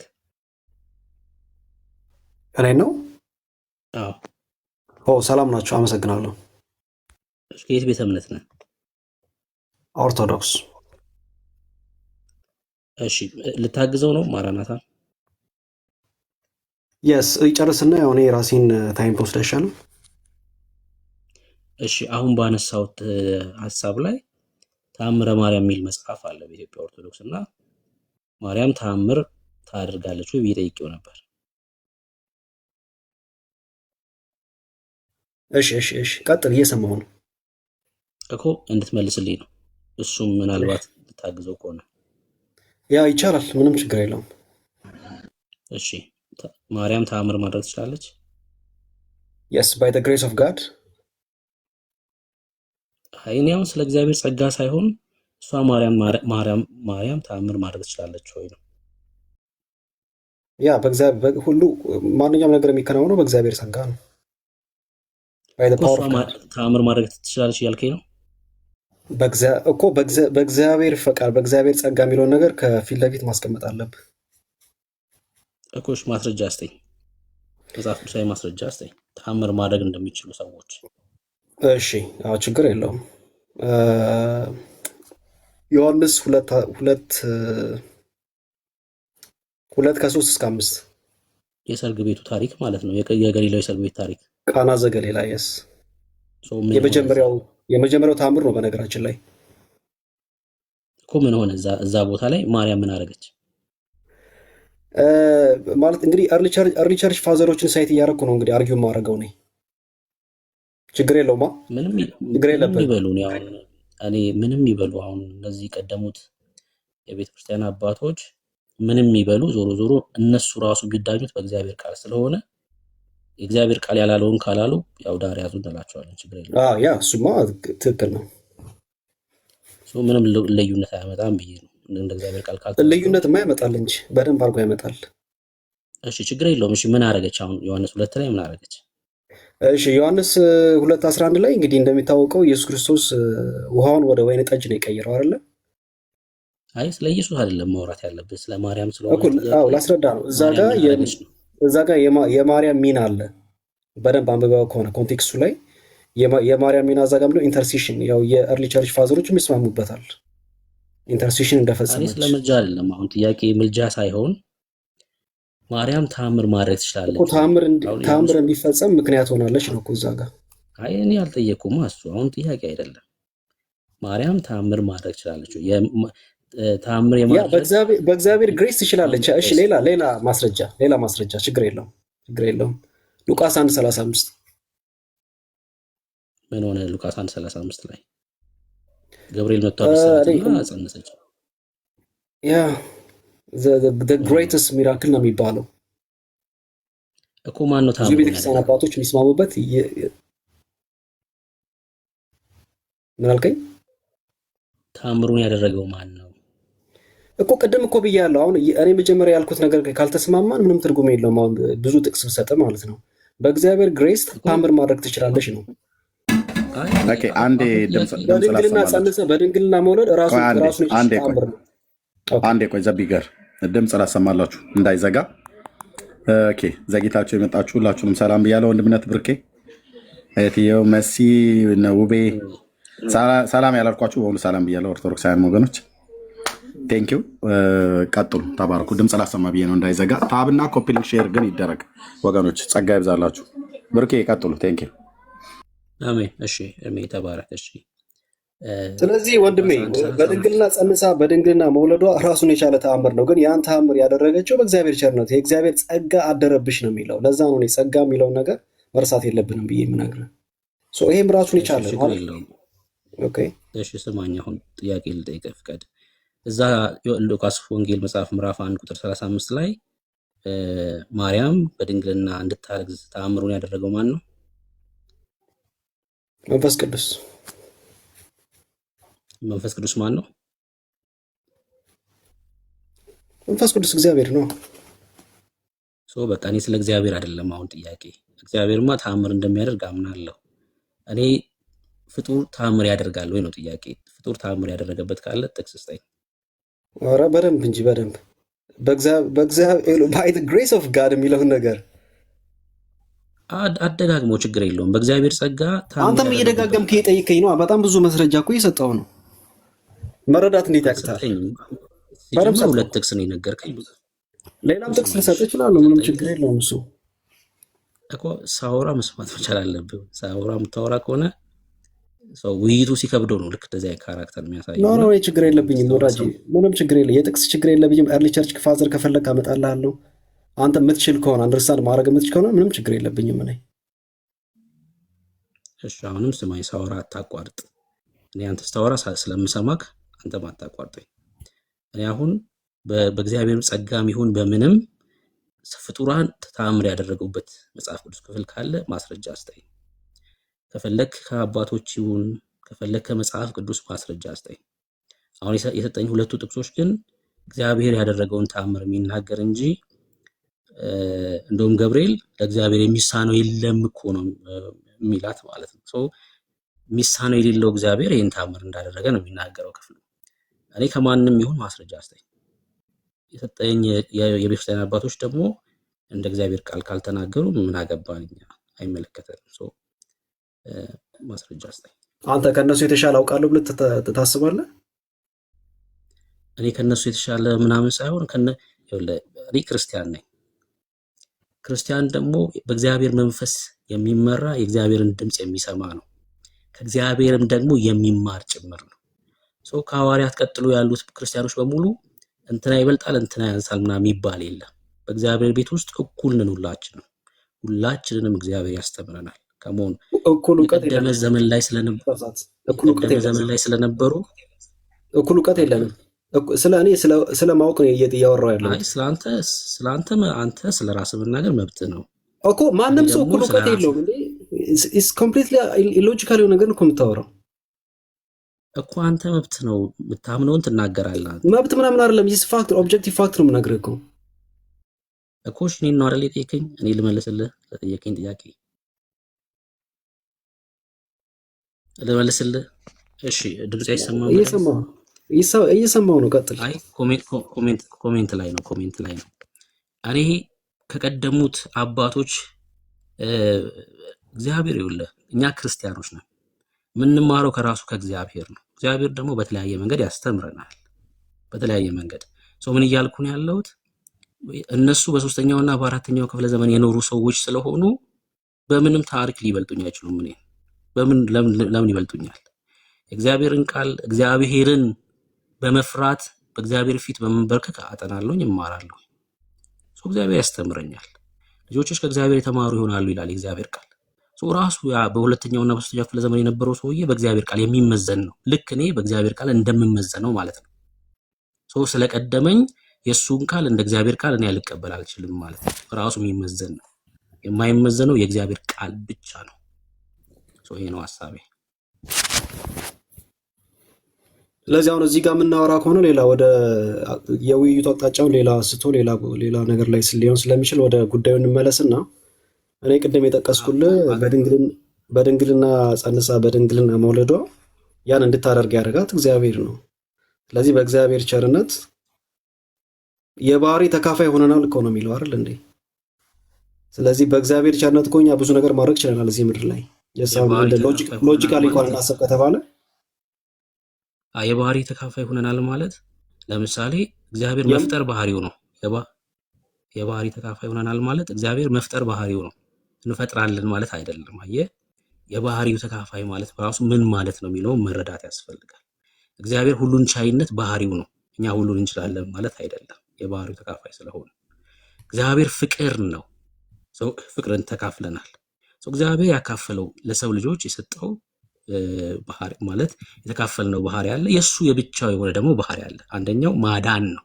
ሁለተኛው ተአምር ማድረግ ነው። እኔ ለምን ከእግዚአብሔር ቃል አላሳይም? ክርስቲያን ስለሆንኩኝ ምን እየተናገርኩ እንደሆነ ምን እንድትረዳው ከእግዚአብሔር ቃል ላይ ጥቅስ ላሳይክ። ላሳይ አንዴ እና እናንተ ናችሁ የምታነቡት። ማራናት አለክ?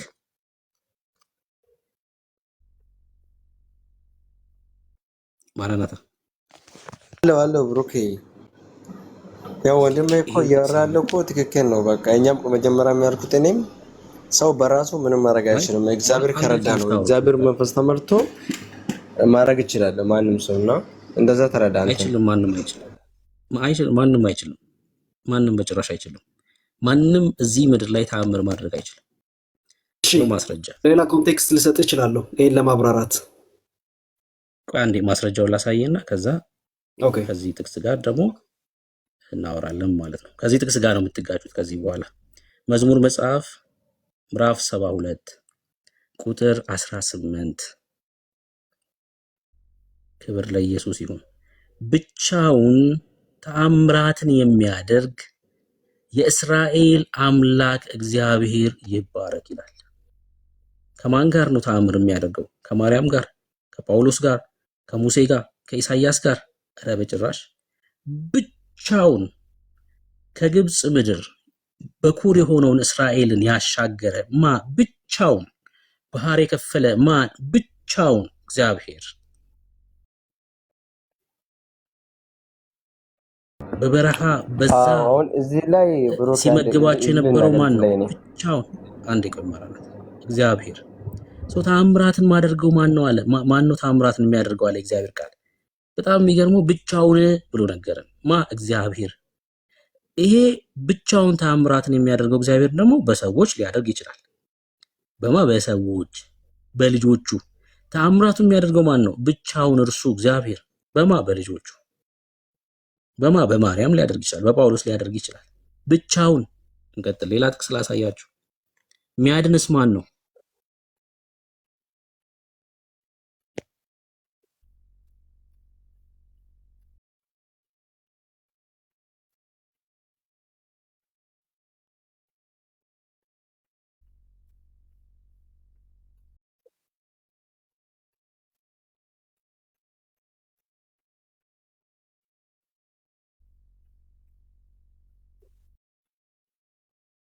የለውም ሰውም የለውም፣ ብቻ ነው እግዚአብሔር ታምር የሰራው።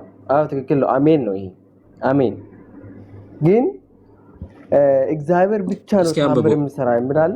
ምናልባት አማርኛው ከብዶ ከሆነ እስኪ አንብበው፣ በኦሮምኛ አንብበው ምን እንደሚል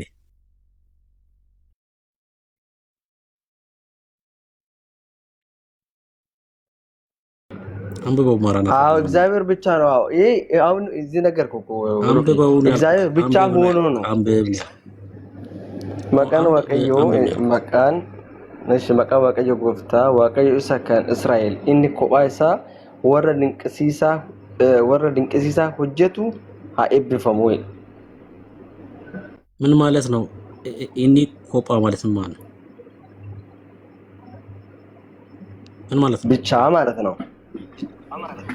አሁን አዎ ከላይ ስናረ ምን የሚያደርገው ብጠይቅ መልስ። ምን የሚያደርገው ብሩኬ ከላይ ከላይ እናንብበው እስቲ ጠጋር ግና ከላይ እናንብበው። እንዴት መጣ ይሄ ነገር? ብጠይቅህ መልሰ ነው። እስቲ ከቁጥር 15 አድርግና እናንብበው እስቲ። መጠይቅን ካልመለስክ ለምንድን ነው አንተ የምትለኝን ማድረግልህ?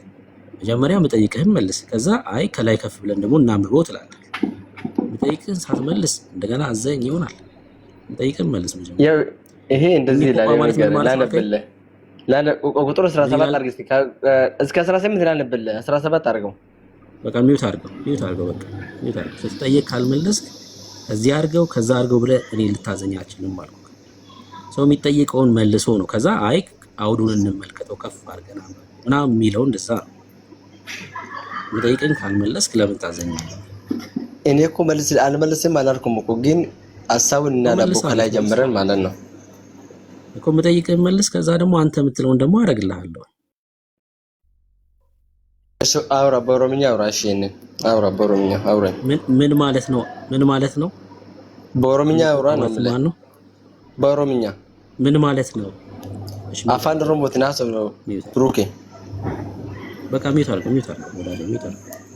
እኔ እንድትረዳ ስለፈለኩኝ ነው። በቃ ሚውት አድርገው። እኔ ስጨርስ አንተ ደግሞ ጥቅስ ማስረጃ ካለ ምን ችግር አለ? ከላይ አንስተን አውዱን ብናረበው ምን ችግር አለ? ብሩኬ ሚውት አድርገው ወዳጄ፣ ሚውት አድርገው።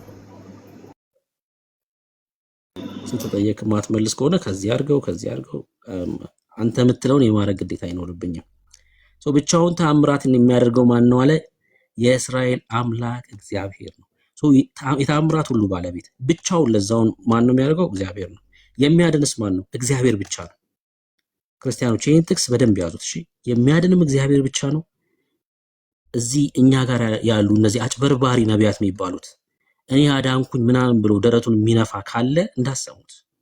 ማዳን አይችልም። የምሬን ነው ብላችሁ ነቢይ የተባለ ማንም ይሁን ማዳን አይችልም። ማዳን የእግዚአብሔር ብቻ ነው። ተአምር የእግዚአብሔር ብቻ ነው። በቃ የእግዚአብሔር ብቻ ነው። ብቻውን ነው እግዚአብሔር። በነብዩ እጅ እግዚአብሔር ተአምራት ሊያደርግ ይችላል። ተአምሩ የእግዚአብሔር ነው። በቃ እጅን አስተነው ተጣጥበው። ብሩክ ይቅርታ አድርግልኝ። ይቅርታ ወንድሜ ብሩክ፣ አንድ ብቻ ልጠይቅህ። እግዚአብሔር ብቻው ታምራት ውረድ ውረድ፣ በቃ ውረድ ውረድ። ስጨርስ መጠየቅ ትችላለህ። ስጨርስ ትገባለህ ከፈለክ። ነብይ በተባለው ሰው እጅ እግዚአብሔር ታምራትን ያደርጋል። የኔ ነው ብሎ ማውራት አይችልም ማለት ነው። ያ ነብይ የእግዚአብሔር ነው። ክብር ለእግዚአብሔር ብቻ ሰጥተን ነው የምንሄደው። ማዳንስ የማን ነው? የእግዚአብሔር ነው። ይኸው ትንቢተ ኢሳይያስ መጽሐፍ ምዕራፍ 43